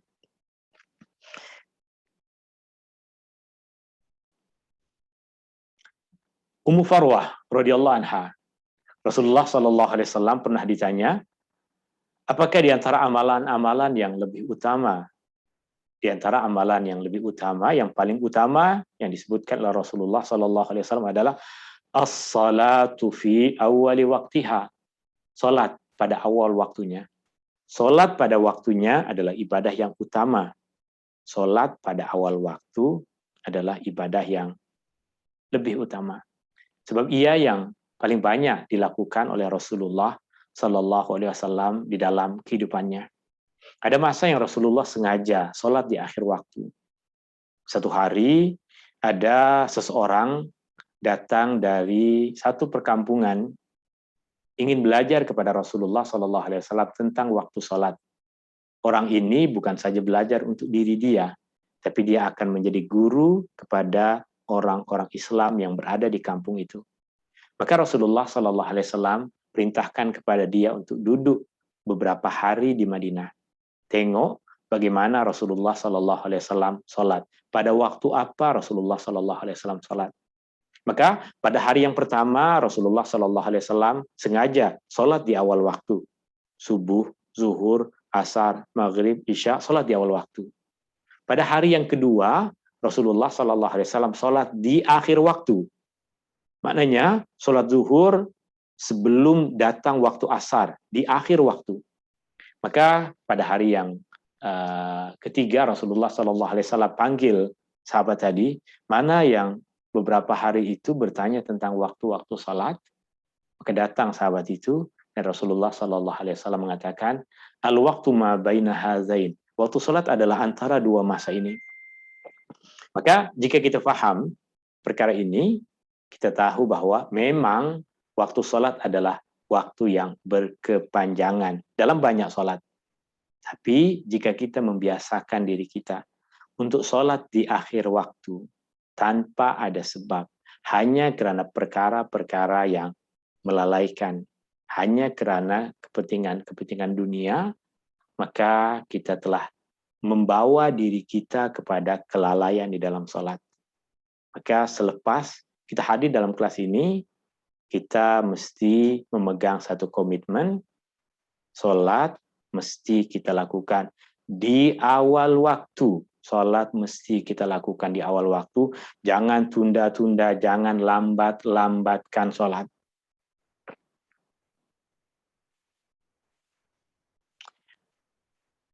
Ada seseorang bertanya kepada Aisyah radhiyallahu anha, istri Rasulullah sallallahu alaihi wasallam, Ummul Mukminin.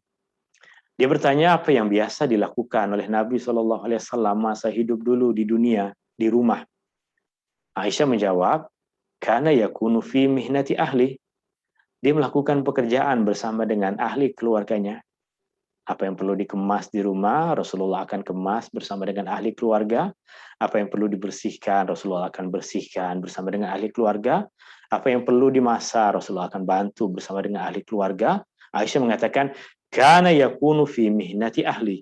Dahulu Rasulullah sallallahu alaihi wasallam biasa melakukan pekerjaan bersama dengan ahli keluarganya. Fa idza sami'al adzan kharaj.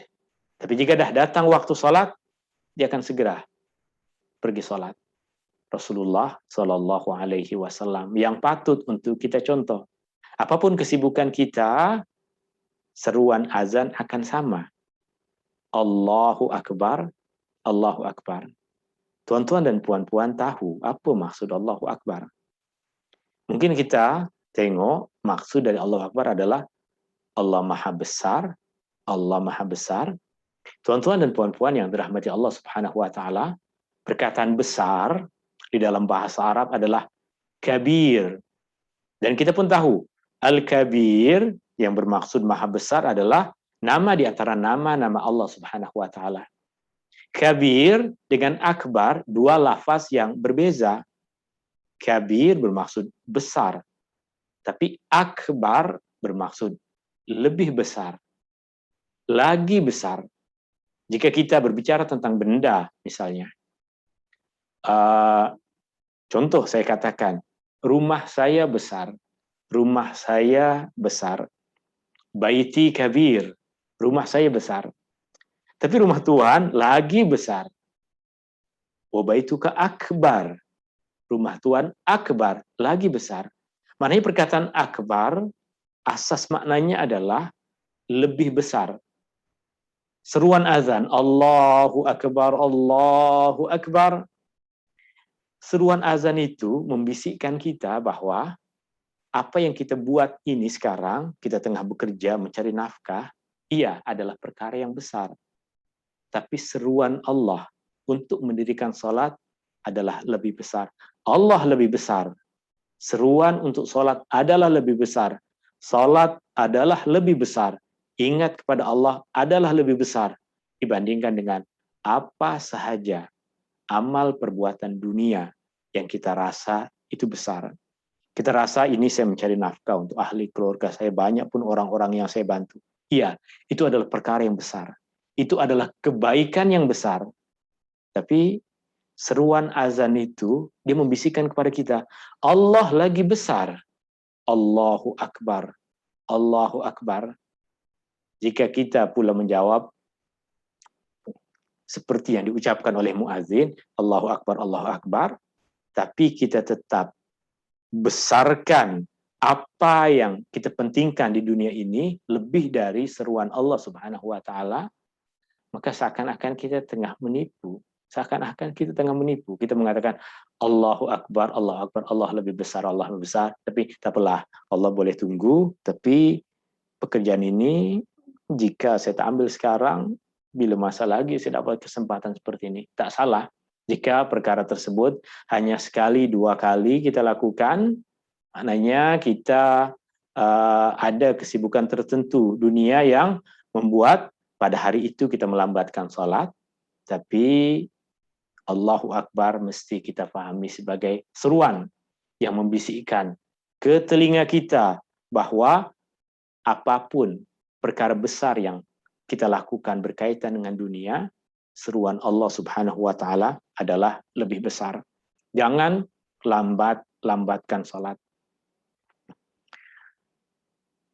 Perkara yang ketiga, untuk kita menjauhkan diri dari kelalaian. Macam mana agar kita tak lalai dalam sholat? Jangan tergesa-gesa dalam sholat. Ada, nanti saya akan minta kepada tuan-tuan dan puan-puan untuk menulis satu tips berkaitan dengan perkara ini. Memang tips ini saya akan banyak ulang di dalam kelas kita, tapi jika mula dari sekarang, tuan-tuan tulis, tuan-tuan ingat, tuan-tuan fahami, dan amalkan dalam sholat, ia akan menjadi satu kunci yang sangat besar bagi kita untuk menjauhkan diri dari kelalaian. Jangan tergesa-gesa dalam sholat. Tuan-tuan dan puan-puan yang dirahmati Allah Subhanahu wa Ta'ala, dalam nota yang saya berikan, saya himpunkan hadis-hadis dan ayat-ayat Al-Quran. Kesimpulan-kesimpulan yang kita buat di dalam kelas adalah kesimpulan-kesimpulan yang kita pelajari.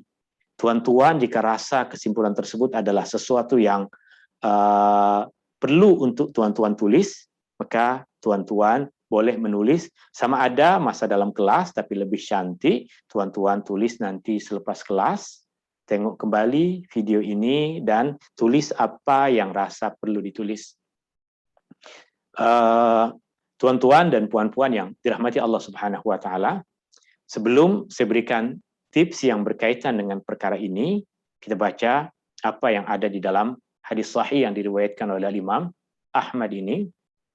Dari Abu Sa'id Al-Khudri radhiyallahu an, Rasulullah sallallahu alaihi wasallam bersabda, sesungguhnya seburuk-buruknya manusia yang mencuri adalah orang yang mencuri dalam salat.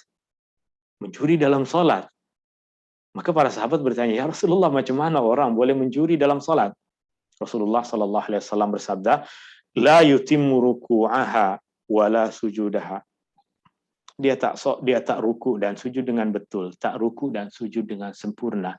Tidak menyempurnakan ruku, tidak menyempurnakan sujud. Apa kaitannya dengan tergesa-gesa dalam salat?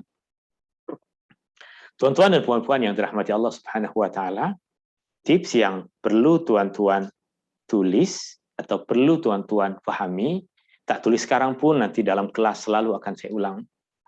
Dalam salat kita ada bacaan doa dan zikir. Ada bacaan doa dan zikir. Tipsnya adalah jangan mulakan bacaan doa, melainkan kita telah sempurna berada dalam keadaan itu, dalam rukun itu. Sekali lagi, jangan mulakan bacaan doa ataupun zikir sehingga kita sempurna berada di dalam keadaan itu, di dalam rukun itu. Itu tips yang pertama. Tips yang kedua, jangan berpindah kepada rukun yang lain sehingga selesai bacaan doa kita. Sebab apa? Sebab sebahagian dari kita ketika dia sholat dengan tergesa-gesa, sholat dengan laju, dia akan baca zikir sebelum sampai pada keadaan. Contoh, zikir dalam ruku. Boleh jadi mungkin yang kita baca dalam ruku adalah Subhana rabbiyal azimi wa bihamdi.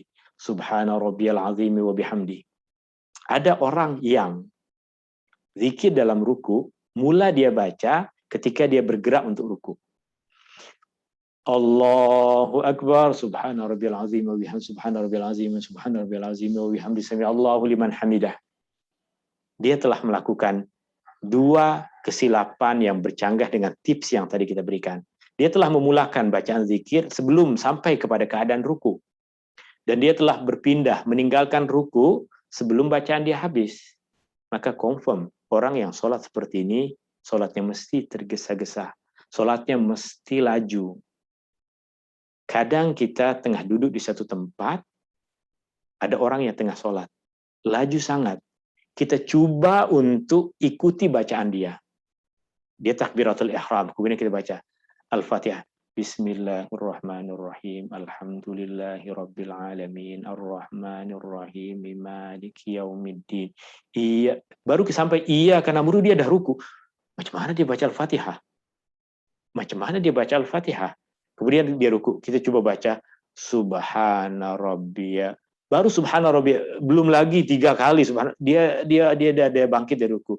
Lepas dari sholat kita tegur, kita tanya, dia tak baca doa ke dalam sholat? Saya baca semua. Saya baca Al-Fatihah, baca Qul ya ayyuhal kafirun, baca Subhana rabbiyal azim 3 kali. Macam mana baca 3 kali? Tapi kita coba untuk ikut bacaan dia, kita tak selesai pun satu ayat dia dah habis. Maknanya banyak orang yang mula membaca ketika akan berpindah pada satu keadaan dan terus sambung bacaan ketika bergerak meninggalkan perbuatan tersebut, berpindah kepada keadaan yang lain. Maka ruku tidak dilakukan dengan tumak ninah, tak sempurna. Sujud yang dilakukan tanpa tumak ninah, tak sempurna. Dan ruku dan sujudnya adalah ruku dan sujud yang tidak sah. Solatnya akan rusak jika kita lakukan ibadah seperti itu. Rasulullah SAW melarang solat dengan laju seperti burung gagak yang mematuk. Jika tuan-tuan tengok kucing makan, maka kepala dia akan terus berada di pinggan. Asyik kepala dia tunduk ke bawah. Tapi jika nampak ayam, burung makan, dia akan mematuk. Dia akan bergerak dengan laju. Itu gambaran yang Rasulullah SAW berikan bagi orang yang solat dengan laju. Solat seperti burung gagak yang tengah makan. Solat seperti burung gagak yang tengah mematuk. Bagaimana menjauhkan diri dari kelalaian? Yang keempat adalah tundukkan mata dan hati.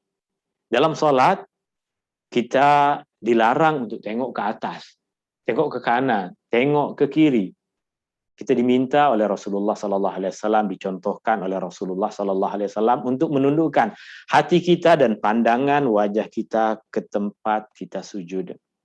Tak salah jika kita memandang ke hadapan. Tak salah. Tapi yang sempurna adalah kita memandang ke tempat di mana kita sujud. Tundukkanlah wajah kita, tundukkanlah hati kita kepada Allah Subhanahu wa taala. Wajjahtu wajhiya lilladzi fataras samawati wal ard hanifa wa ma ana minal musyrikin. Aku menghadapkan wajahku kepada Allah yang menciptakan langit dan bumi, sedang aku tetap berada di atas tauhid yang lurus dan aku bukan termasuk dalam golongan orang-orang yang menyekutukan Allah. Tundukkan mata dan hati. Rasulullah SAW bersabda, wa innallaha amarakum bis-shalah. Sungguhnya Allah memerintahkan kita semua untuk salat. Fa idza shallaitum fala taltafitu. Apabila kalian tengah salat, jangan tengok kanan, jangan tengok kiri, jangan tengok atas. Fa innallaha yansibu wajhahu liwajhi 'abdi. Karena Allah memandang hambanya ketika hamba tengah salat. Malam yaltafit. Selagi hamba tidak memalingkan wajahnya dari Allah Subhanahu wa taala. Bukan Allah tengah berada di bawah masa kita tengah sujud, tapi ketundukan kita kepada Allah Subhanahu wa taala menuntut kita untuk menzahirkan diri di hadapan Allah Subhanahu wa taala sebagai orang yang tunduk, sebagai orang yang berserah diri kepadanya. Dan perkara yang terakhir untuk kita menjauhi kelalaian di dalam solat kita adalah kita mesti kenal untuk siapa kita solat, kepada siapa kita solat. Adakah kita kenal dengan Allah? Adakah kita ketika mengucapkan Subhana Rabbi, Maha Suci Tuhanku, adalahkah kita tahu siapa yang kita tengah ruku kepadanya, siapa yang kita tengah sujud kepadanya, siapa yang kita tengah puji dia, dan siapa yang kita tengah minta? Allah Subhanahu wa taala firmankan, innani anallahu la ilaha illa ana fa'budni wa aqimis salata li dzikri. Sesungguhnya aku adalah Allah, tiada Tuhan yang patut disembah melainkan aku, dan dirikanlah salat kerana mengingatku. Maka dalam salat kita mesti kenal dengan Allah, tahu siapa yang kita seru, tahu siapa yang kita sujud kepadanya. Rasulullah SAW juga bersabda, "Idza kana ahadukum fis shalah fa innahu yunaji rabbah." Apabila salah seorang di antara kamu tengah berada di dalam salat, dia tengah bermunajat dengan Tuhannya. Bermunajat artinya kita tengah berdialog dengan Allah. Jika kita tidak kenal dengan siapa kita bertutur, dengan siapa kita berkata-kata, dengan siapa kita berbicara, maka kita akan lalai. Mungkin tuan-tuan dan puan-puan pernah berhadapan dengan satu situation, satu keadaan, berjumpa dengan seseorang yang tuan-tuan dan puan-puan tak kenal, maka kita pun tak ambil perhatian masa berbicara dengan dia. Tapi lepas tahu, dia tuh Datuk Fulan, pemilik syarikat ini, baru kita akan datang lagi kepada dia dan berbicara dengan lebih serius lagi. Jika kita tak kenal dengan seseorang, kita boleh jadi lalai dalam bertutur dengan dia. Kadang tak perhatian pun bercakap dengan dia. He's nobody. Dia bukan siapa-siapa, tak kenal dia. Dia pun mungkin tak kenal saya. Kenapa perlu saya cakap dengan sopan, dengan baik kepada dia, dengan tersusun? Jika kita tak kenal Allah, seperti itulah kita akan berbicara kepada Allah Subhanahu wa Ta'ala tanpa ada rasa memuliakan, mengagungkan dalam doa dan zikir yang kita ucapkan semasa salat kita. Kenalilah Allah Subhanahu wa Ta'ala, baru kita boleh tahu macam mana adab kita dalam berdoa, dalam bertutur kepada Allah Subhanahu wa Ta'ala. Kita tak akan membaca dalam salat kita, Bismillahirrahmanirrahim, Alhamdulillahirabbil alamin, kita tak akan berkata seperti itu dalam salat kita jika kita kenal Allah. Jika kita rasa bahwa salat ini mesti baca Al-Fatihah, dan saya dah pun baca Al-Fatihah, memang kita akan baca Al-Fatihah macam itu. Kita akan sujud dan baca Subhanarabbil azim, Subhanarabbil ala wa bihamdi, Subhanarabbil ala wa bihamdi, sebab kita tak tahu kita tengah berbicara dengan siapa. Jika kita tahu kita tengah berbicara dengan Allah, kita akan berbicara dengan perlahan-lahan, dengan baik, dengan penuh kefahaman dan ketundukan. Subhana rabbiyal a'la wa bihamdi, Subhana rabbiyal a'la wa bihamdi, Subhana rabbiyal a'la wa bihamdi. Jika kita tahu kepada siapa kita berbicara. Dan dalam pertemuan yang akan datang, insya Allah kita akan memberikan perincian tentang bagaimana kita hilangkan kejahilan dari diri kita, bagaimana perkara-perkara yang kita tak fahami dalam sholat, boleh kita fahami, perkara yang kita tak tahu, boleh kita tahu. Ini kita akan perincikan di dalam pertemuan kita dalam Sabtu yang akan datang, insya Allah. Dan perkara utama di dalam menjauhkan diri dalam kejahilan adalah belajar dan belajar. Jangan tutup diri kita dari ilmu. Jangan kita rasa diri dah sempurna, kita mesti terus belajar. Rasulullah SAW berkata, Ayuhan nas, innamal ilmu bitta'allum. Ilmu hanya kita boleh dapatkan dengan belajar. Wal fiqhu bittafaqquh. Dan kita boleh faham hanya dengan mencari kefahaman itu. Wa may yuridillahu bihi khairan yufaqihu fid din. Dan sesiapa yang Allah kehendaki padanya kebaikan, maka Allah Subhanahu wa Ta'ala akan berikan kepadanya kefahaman di dalam agama. Wa innama yakhshallaha min ibadihil ulama. Yang takut kepada Allah di antara hamba-hambanya adalah orang-orang yang memiliki ilmu. Ilmu jalannya adalah dengan belajar, seperti yang Rasulullah SAW pandukan, dan alhamdulillah kita tengah meniti jalan itu. Kita tengah melalui jalan itu. Semoga Allah Subhanahu wa Ta'ala mudahkan kita semua dalam memperbaiki dan mempercantik salat kita. Tuan-tuan dan puan-puan yang dirahmati Allah Subhanahu wa Ta'ala, sebelum saya tutup, saya ingin berpesan kepada diri kita sendiri, diri saya sendiri, dan kepada tuan-tuan dan puan-puan. Kita belajar untuk diri kita. Kita belajar untuk mempercantik ibadah kita, untuk diri kita kepada Allah Subhanahu wa Ta'ala. Kita belajar bukan untuk menilai amalan orang lain. Bukan kita sejak dulu, saya nak tahu nih, kawan saya ini sholat betul ke tak. Maka kita belajar hanya untuk tahu kawan kita betul ke tak dalam sholat. Jangan belajar untuk orang lain. Penat kita belajar untuk orang lain, tak dapat ilmu, tak dapat keberkatan dalam ilmu. Yang kita dapatkan adalah, sekarang tahu saya, kawan saya ini memang sholat tak betul. Orang di surau itu memang sholat tak betul. Itu bukan tujuan kita belajar. Kita belajar agar kita lebih dekat kepada Allah. Kita lebih takut kepada Allah, kita lebih khusyuk di dalam salat kita. Wallahu taala a'la wa a'lam. Ini yang boleh saya sampaikan di dalam pertemuan pertama kita. Semoga ini menjadi awal perjalanan kita dalam memperbaiki dan mempercantik salat kita. Tuan-tuan dan puan-puan yang dirahmati Allah Subhanahu wa taala, jika tuan-tuan ada sesuatu yang ingin disampaikan berkaitan dengan apa yang telah saya sampaikan tadi, adapun berkaitan dengan perincian tentang hukum hakam salat, itu yang akan kita pelajari secara terperinci dalam perjalanan yang akan kita lalui ini. Semoga kita semua boleh istiqomah. Tapi jika ada isu-isu lain, ada perkara-perkara lain yang tuan-tuan dan puan-puan ingin sampaikan, ingin tanyakan, khususnya berkaitan dengan apa yang telah tadi saya sampaikan, saya persilahkan. Wallahu ta'ala a'la wa alam. Saya akan berikan masa kepada tuan-tuan dan puan-puan 2 menit untuk berpikir jika ada soalan. Jika ada soalan, boleh terus unmute mikrofon dan sampaikan soalan kepada saya.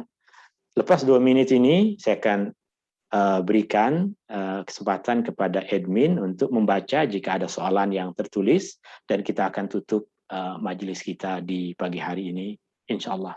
2 menit bermula sekarang.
Oke. Jika tiada soalan, maka saya akan berikan kesempatan kepada admin untuk membacakan jika ada soalan yang tertulis. Okay, Ustaz. Di chat ada beberapa soalan. Soalan yang pertama, jika terlupa berapa rakaat dalam solat, adakah terbatal solat? Okey. Jika kita terlupa beberapa bilangan rakaat, adakah 2 ke 3, 3 ke 4, maka solat kita tak batal. Itu adalah bisikan dari syaitan tadi, dan bisikan syaitan tidak merusak, tidak membatal solat kita.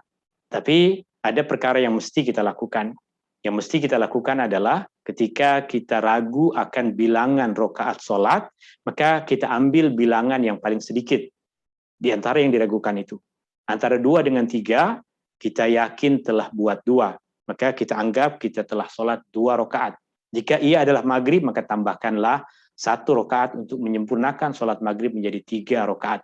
Jika ragu antara 3 dengan 4, maka seandainya itu adalah solat isya misalnya, maka ambillah bilangan yang paling sedikit yaitu 3 rakaat dan tambahkan 1 rakaat untuk menyempurnakan solat menjadi 4 rakaat isya. Meskipun nanti selepas solat kita tengok CCTV yang ada di rumah kita nampak solat isya 5 rakaat, solat tersebut adalah sudah sah. Dan sangat dituntut, sangat diutamakan. Sebelum kita salam, kita sujud sahwi. Dan nanti insya Allah ada perincian tentang hukum hakam dan cara kita melaksanakan sujud sahwi. Wallahu ta'ala a'lam.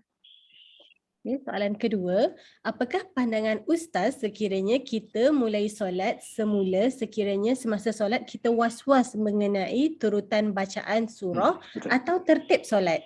Okay. Apa pandangan kita berkaitan dengan jika kita membatalkan solat kerana was-was tadi? Itu yang tadi kita pelajari. Jika kita membatalkan solat, berarti kita telah mengikuti apa yang dicadangkan oleh syaitan. Berarti kita layan syaitan, kita ikuti syaitan, dan ini salah. Ini tak patut kita lakukan. Tak boleh. Rasulullah katakan, fala yansarif, jangan batalkan solat. Jika kita batalkan solat dengan alasan, solat ini mesti sempurna, tak boleh ada kekurangan, mesti dilakukan dengan betul. Itulah langkah-langkah syaitan untuk meyakinkan kita agar solat kita rusak.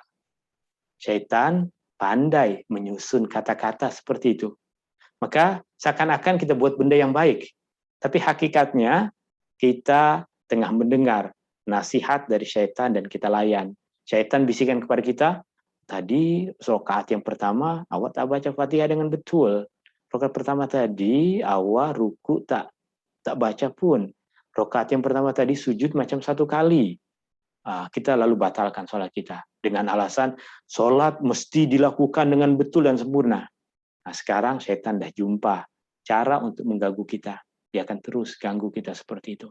Tapi jika kita ikuti pesanan Rasulullah Sallallahu Alaihi Wasallam, tak payah batalkan. Syaitan dia nak bernyanyi ke, dia nak campaign ini ke, nak campaign itu ke dalam sholat kita.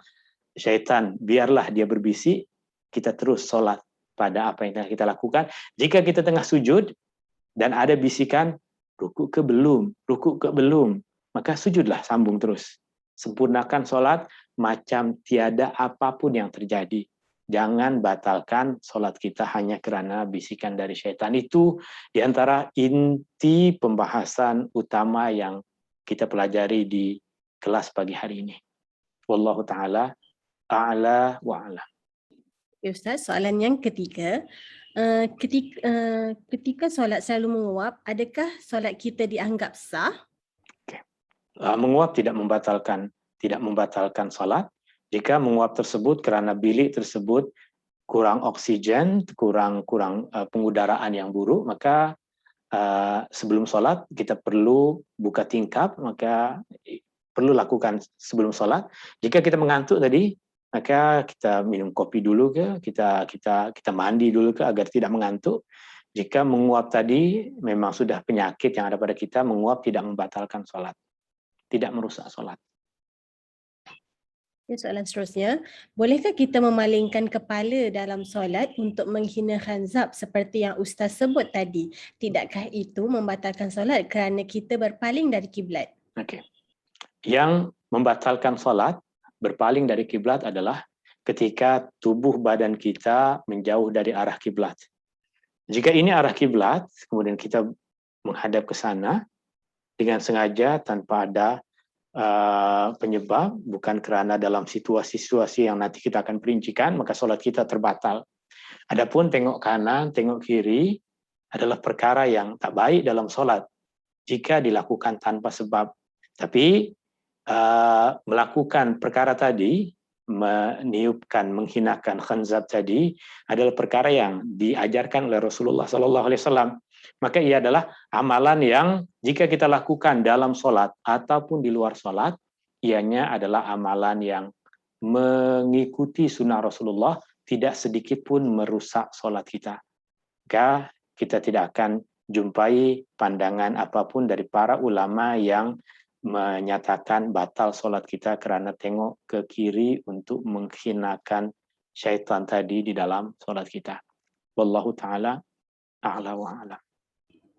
Okay, maaf, tadi ada yang chat di sini tak dapat nak tanya Ustaz soalan direct kerana saya tak mute kan, saya unmute kan. Tuan-puan boleh tekan sendiri di mikrofon untuk saya unmute, maksudnya untuk tuan-puan tanya direct. Okey, saya terus ke soalan seterusnya. Sabda Rasulullah ada menyebut dibolehkan tidur jika mengantuk. Bagaimana kalau tidur yang menyebabkan kita terlepas waktu? Okey. Tidur ada yang menjadi satu kebiasaan, ada tidur yang sudah tak boleh dikawal. Tidur yang tak boleh dikawal maknanya kerana kita baru balik dari satu perjalanan ataupun pekerjaan yang sangat berat yang menyebabkan kita sudah tak boleh kuasai keadaan kita, maka jikapun kita terlewat waktu solat, itu adalah satu uzur yang dimaafkan. Tapi tidur yang kita lakukan sehari-hari di mana kita masih boleh kawal, kita masih boleh basahkan wajah kita untuk menghilangkan rasa mengantuk. Boleh minum kopi juga mungkin untuk menghilangkan rasa mengantuk. Maka jika mengantuk yang seperti itu, tak boleh menjadi penyebab untuk kita melambatkan solat. Mendirikan solat bukan pada waktu yang Allah Subhanahu wa taala perkenankan. Wallahu taala a'la wa a'lam. Seterusnya, imam dah rukuk tetapi kita makmum belum selesai membaca Fatihah. Apa perlu dilakukan? Oke, perinciannya nanti kita akan ada pembahasan tentang ini. Jika kita imam dah ruku, maka kita segera ruku ikut imam dan bacaan surah Al-Fatihah ditanggung oleh imam. Oke. Seterusnya, dalam waktu pandemik, surau menjarakkan solat. Adakah sah solat jarak-jarak ni? Oke. Merapatkan solat, dia bukan menjadi rukun di dalam solat. Ia bahagian yang menyempurnakan solat berjamaah. Solat yang berjamaah akan menjadi sempurna jika rapat dan lurus. Tapi ada keadaan-keadaan yang menyebabkan kita tidak dapat menyempurnakan perkara ini. Seperti keadaan yang kita jumpai sekarang. Insya Allah keadaan ini akan segera berlalu dan kita akan kembali kepada keadaan asal lagi insya Allah. Tetapi ketika kita berada dalam keadaan yang tidak dapat menyempurnakan satu perkara yang dituntut dalam agama, sebab ada alasan, maka kita solat tersebut tetap disifatkan sebagai solat yang sah. Sebagaimana satu isu yang ada di dalam pembahasan para ulama berkaitan apabila ada sekumpulan orang yang berada di dalam satu bilik, misalnya dalam penjara. Orang-orang semua muslim di dalam penjara tersebut, tapi mereka tidak diberikan pakaian yang menutup aurat. Maka bagaimana mereka sholat? Maka sebagian ulama berpandangan dalam perkara ini, mereka sholatlah dengan memejamkan mata agar tidak menatap kepada aurat kawan mereka masa tengah sholat. Artinya, sholat dengan menutup mata bukan perkara yang cantik untuk kita lakukan di dalam keseharian kita, tapi dalam keadaan seperti itu tentunya ia adalah perkara yang lebih utama dibandingkan kita sholat dalam keadaan terganggu dengan melihat perkara-perkara yang tak patut untuk kita lihat. Wallahu ta'ala a'la wa a'lam.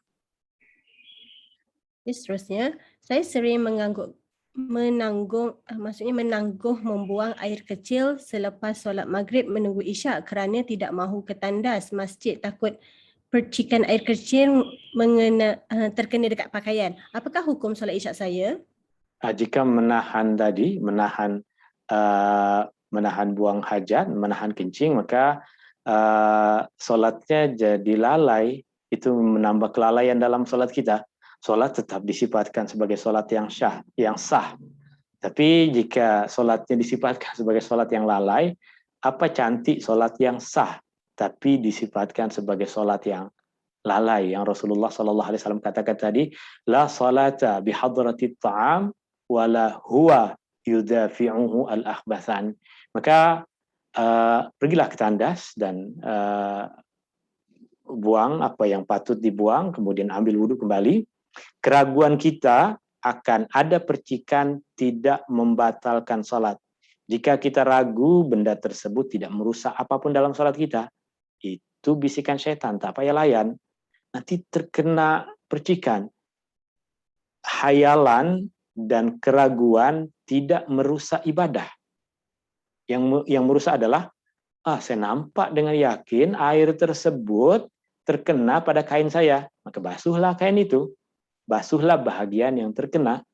Tapi hayalan kita terkena percikan itu tidak membatalkan salat. Bahkan nanti kita akan sampaikan panduan berkaitan dengan wudhu, bersuci. Di antara yang diajarkan oleh Rasulullah SAW adalah kita memercikan air pada bahagian-bahagian yang dekat dengan kemaluan kita, agar ketika kita sholat, kita nampak benda itu, kita yakin bahwa itu adalah percikan yang kita buat, bukan tetesan air kencing kita.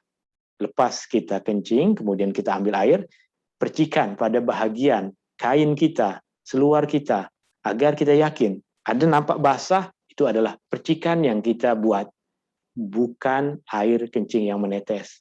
Maka keraguan tak merusak ibadah. Keraguan bisikan dari setan, jangan layan. Wallahu a'lam. Seterusnya, jika kita solat tiba-tiba terkejut dan terkeluar perkataan lain, adakah solat masih boleh diteruskan atau terbatal? tidak sengaja, solat lakukan selanjutnya. Jika kita tidak sambung perkataan-perkataan itu, maka solat tersebut tetap sah. Jika kita jatuh kemudian, aduh, sambung solat kita tidak terbatal, tapi aduh, sakit, kenapa saya jatuh macam ini? Apa yang terjadi? Jika kita sambung semua perkataan itu memang rusak solat kita. Itu wallahu taala ala wa ala. Seterusnya, kadang-kadang salah bacaan sebab tak khusyuk batalkah? Salah bacaan. Jika salah bacaan takbiratul ihram memang tak sah salat. Kita lalai kemudian mengucapkan bismillah. Memang tak sah. Kita mesti mengucapkan Allahu Akbar. Jika kesilapannya seperti itu, tapi jika kesilapan baca doa ruku untuk sujud, baca doa duduk antara dua sujud ketika ruku, maka perkara tersebut tidak merusak solat. Ustaz, seterusnya, Ustaz, ada adab turutan surah untuk dibaca ke dalam tiap rakaat? Ada nanti itu perincian insyaAllah. Seterusnya, bolehkah seorang wanita menguatkan sedikit bacaan dalam solatnya sekiranya beliau solat di tempat yang agak bising? Boleh, tak ada masalah. Perempuan dalam solat, laki dan perempuan dalam solat sama, nanti ada sedikit beberapa isu yang berbeza, tapi hukum hakam secara umum solat adalah sama. Boleh dia menguatkan suara, dia tengah solat di satu RNR yang dekat dengan satu kilang, memang bising sangat kilang tersebut, maka untuk dia memfokuskan bacaan dia baca dengan semua bacaan solat tersebut, dia baca dengan suara yang dia sedikit kuatkan, boleh, tak ada masalah. Seterusnya, untuk mengelak gangguan syaitan, kita bacakan ayat-ayat yang menjauhkan gangguan syaitan seperti ayat Al-Isra 45 hingga 46. Tetapi masih terdapat gangguan. Iya, Rabbi inni a'udzubika min hamazatis syayatin wa a'udzubika Rabbi ayahdurun. Cantik jika kita baca itu bahagian dari isti'azah kepada Allah Subhanahu wa taala, berlindung kepada Allah Subhanahu wa taala. Tapi syaitan selalu datang, iya memang dia tak akan berhenti. Syaitan tidak akan berhenti. Syaitan sebutkan dalam Al-Quran, Allah ceritakan, la'ughwiyannahum ajma'in. Saya akan sentiasa lalaikan mereka. Memang tak akan habis. Dia akan habis dah, kita dah mati dah. Habis dah, tak ada gangguan lagi dari syaitan. Maka memang dia tak akan habis, tapi sentiasa terus. Kita jauhkan perkara yang melalaikan dan tahu bagaimana sikap kita jika ada bisikan dari syaitan dan minta perlindungan kepada Allah Subhanahu wa taala. Okay, seterusnya, jika orang yang sakit di hospital, dia bersolat namun kiblatnya di belakang beliau. Keadaan beliau yang agak uzur, yang mana seluruh badannya penuh wayar dan agak sukar untuk bergerak. Bolehkah dia solat tanpa menghadap kiblat? Sah ke solatnya beliau? Sah dan solat dia sempurna tanpa ada sedikit pun kekurangan. Menghadap ke arah kiblat adalah bagian dari syarat sah solat. Syarat sah salat apabila tidak tertunaikan kerana sebab yang bukan pilihan manusia, maka syarat sah salat tersebut dikecualikan dan dia dimaafkan. Salat dalam keadaan seperti itu bagi dia adalah salat yang sangat sempurna. Seterusnya, terlelap dalam keadaan wuduk selepas wirid sesudah maghrib ketika menunggu solat isyak. Adakah batal wuduk atau boleh terus solat isyak? Terlelap yang kita masih sedar, masih berada dalam keadaan duduk misalnya, kita tak lagi tidur berbaring yang sudah hilang kesadaran. Jika sudah tidur berbaring dan hilang kesadaran memang batal salat. Terlelap, ngantuk, jatuh kepala, dia tidak membatalkan wudhu dan boleh terus salat. Jika ibu tiba-tiba datang ke rumah dan I appreciate salam, tapi kita solat, perlu ke jika terus solat atau berhenti dan jawab salam dan maklumkan untuk tunggu sehingga kita selesai solat? Okey. Jika keadaan darurat, kita batalkan solat kita. Tapi jika keadaan yang biasa, ada beberapa pilihan. Pilihan yang pertama, kita kuatkan bacaan-bacaan takbir agar orang yang datang tahu bahwa kita tengah solat. Atau kita solat dan kita ringkaskan bacaan dan segerakan, lalu kita sambut kedatangan ibu kita ataupun sesiapapun. Tapi jika kita tahu ibu kita ini tengah ada sakit, jika kita lambat membukakan pintu untuk dia, boleh jadi terjadi sesuatu, maka batalkan sholat kita dan lakukan perkara yang paling utama, yaitu menyambut ibu kita. Seterusnya, Ustaz, hukum qauli cukup ke dengan bisikan tapi bibir bergerak atau mesti ayatnya kedengaran jelas bunyinya di telinga? Mesti diucapkan dan tak mesti ada sesiapa pun yang mendengar. Artinya mulut kita bergerak dan ada angin yang keluar dari mulut kita, itu sudah memadai, tidak mesti ada suara yang terdengar oleh sesiapa pun.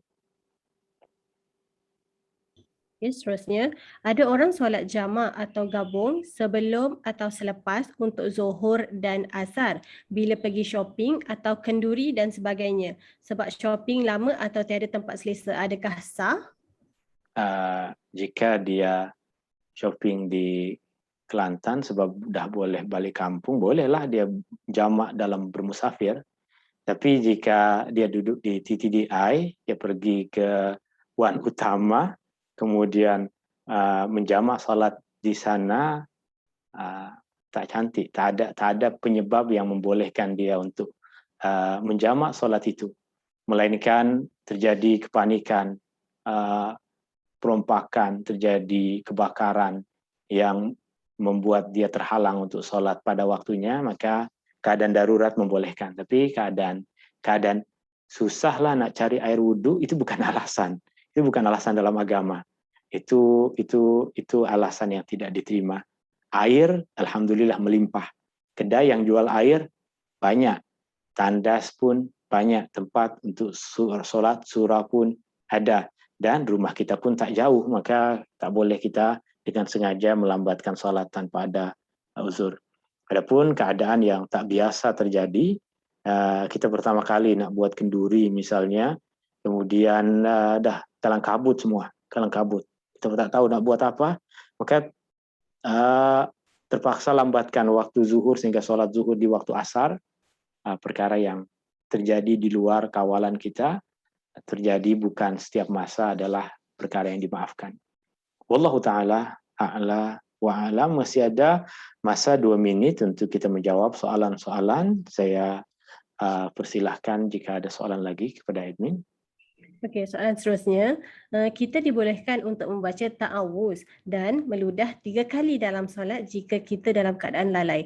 Bagaimana pula jika dalam solat berjemaah? Mohon pencerahan. Ya, itu yang tadi kita sebutkan, jangan keluarkan kahak, jangan keluarkan ludah. Kita setakat meniup ke kiri kita dan tak perlu dilakukan dengan mubalaghah, dengan berlebih-lebihan, sehingga kawan kita yang sebelah kiri kita terkejut dan dia pun marah kepada kita. Jangan, kita buat dengan lembut, hanya untuk menghinakan syaitan, bukan untuk menghinakan dan memaki-maki syaitan dengan betul. Allah Ta'ala a'lam wa a'lam. Seterusnya, dalam sujud terakhir, baca doa dalam bahasa Arab, boleh ke sebut nama orang dalam bacaan doa itu atau perlu sebut nama itu dalam hati? Boleh sebut nama sesiapa pun dalam doa kita, tak mesti dalam sujud yang terakhir. Seterusnya, walaupun sudah berta'awuz bila permulaan solat sebagaimana Ustaz ajarkan, tetapi masih terasa ada gangguan bila nak mula solat, seperti terlupa bismillah pada permulaan solat dan mengulangi takbir. Kenapa berlaku sedemikian? Ya, itu yang tadi dah disebutkan. Syaitan akan sentiasa mengganggu sebab kita dah jadikan dia sebagai musuh. Jika kita jadikan dia sebagai kawan, kita dah tak akan diganggu lagi. Seterusnya, bagaimana pula bila berlakunya kentut faraj? Apakah pandangan ulama bagaimana untuk tangani masalah sedemikian? Jika perkara tersebut terjadi sekali-sekala, maka ia dikiaskan kepada kentut yang biasa dan kita kira batal. Tapi jika ia adalah satu perkara yang sentiasa berulang, yang di luar kawalan, maka segala perkara yang sudah berada di luar kawalan adalah dimaafkan. Soalan seterusnya, terlelap pada tahiyat akhir dan terbangun, perlu habiskan tahiyat atau baca kesemuanya? Terlelap masa tahiyat Akhir dan akhir terbangun. dan terbangun. Tunggu habis. Jika habiskan dan salam. Selesai. Okay, seterusnya, jika terasa sangat mengantuk ketika dalam solat, apa yang harus kita lakukan? Jika mengantuk yang boleh kita kawal, ringkaskan solat kita dan segera habiskan solat. Jika mengantuk yang sudah tidak terkawal lagi, tidur, batalkan solat, tidur, dan nanti selepas bangun baru kita solat. Jika perlu membaca doa meminta perlindungan dari gangguan syaitan semasa solat, dibolehkan ucapkan atau hanya baca dalam hati? Ucapkan. Ustaz, seterusnya, semasa membaca Al-Fatihah dan tidak khusyuk, bolehkah membaca A'udzubillahi minasyaitanirrajim kemudian sambung balik Al-Fatihah? Boleh. Okay, Nanti seterusnya, ada perincian perkara itu insyaAllah. okay. Jika doktor perlu buat operasi pesakit yang ambil masa yang lama, boleh tak dia namakan solat Zuhur dan Asar? Dia jamakkan, boleh? Nanti pun ada perincian perkara itu. Okey, seterusnya soalan saya, jika saya dalam kenderaan menuju ke rumah atau destinasi, bolehkah saya solat hormat waktu dan tiba di rumah solat seperti biasa atau jika habis waktu saya qada solat itu? Ada perinciannya ini insyaAllah dan dia perlu perincian yang panjang. Nanti kita akan bahas insyaAllah. Seterusnya, bagaimana dengan orang yang membaca kuat dalam saf untuk mendapatkan khusyuk sehingga mengganggu jemaah di sebelah? Itu namanya mengganggu orang dan dia dapat kepuasan pribadi tapi kurang mendapatkan kebaikan. Sebab dalam kebaikan tidak boleh mengganggu orang. Rasulullah SAW sendiri pun pernah marah sebab ada sahabat yang baca dengan suara yang terdengar. Rasulullah mengatakan, "Mali unaza." Kenapa saya terganggu? Kenapa saya diganggu masa di tengah baca? Ya, tak patut untuk buat benda seperti itu. Ustaz, ini soalan semula. Lepas solat subuh, sementara tunggu masuk waktu duha, saya terlelap tapi masih sedar. Batalkah wuduk? Tak, jika masih sedar. Okey Ustaz. Rasanya Alhamdulillah itu saja soalan pada hari ini dan telah saya bacakan semua soalan. Alhamdulillah. Maaf. Ada satu lagi soalan, maaf Ustaz. Satu salam boleh? Mengulangi Fatihah kerana tak yakin telah dibaca dengan betul, adakah dibenarkan? Boleh mengulangi Fatihah, tapi jika menjadi kebiasaan kita ulang tersebut, kita layan bisikan syaitan. Mengulang bacaan Fatihah, mengulang ayat, tidak salah. Kita baca Bismillahirrahmanirrahim. Ulang lagi Bismillahirrahmanirrahim. Alhamdulillahirabbil alamin. Arrahmanirrahim. Arrahmanirrahim. Ulang-ulang baca ya, tidak menjadi masalah, tapi jika kita ulang-ulang hanya karena keraguan yang dibisikkan oleh syaitan, itu berarti kita telah layan bisikan dari syaitan dan perkara yang tak patut untuk kita lakukan. Ustaz, Alhamdulillah itu sahaja soalan pada hari ini dan telah saya sampaikan ke semuanya. Alhamdulillah, terima kasih tuan-tuan dan puan-puan yang dirahmati Allah Subhanahu wa taala. Semoga ada manfaat dari apa yang kita pelajari di pagi hari ini. Dalam pertemuan yang akan datang yang menjadi tajuk utama kita adalah membahas tentang perkara-perkara yang mesti kita lakukan sebelum sholat dan banyak perkara-perkara yang tadi disoalkan itu akan kita perincikan pada masanya nanti insyaallah. Wallahu taala ala wa alam, hadani Allah wa iyyakum ajma'in, subhanakallahumma wa bihamdika asyhadu an la ilaha illa ant astaghfiruka wa atubu ilaik. Syukran. Wassalamualaikum warahmatullahi wabarakatuh.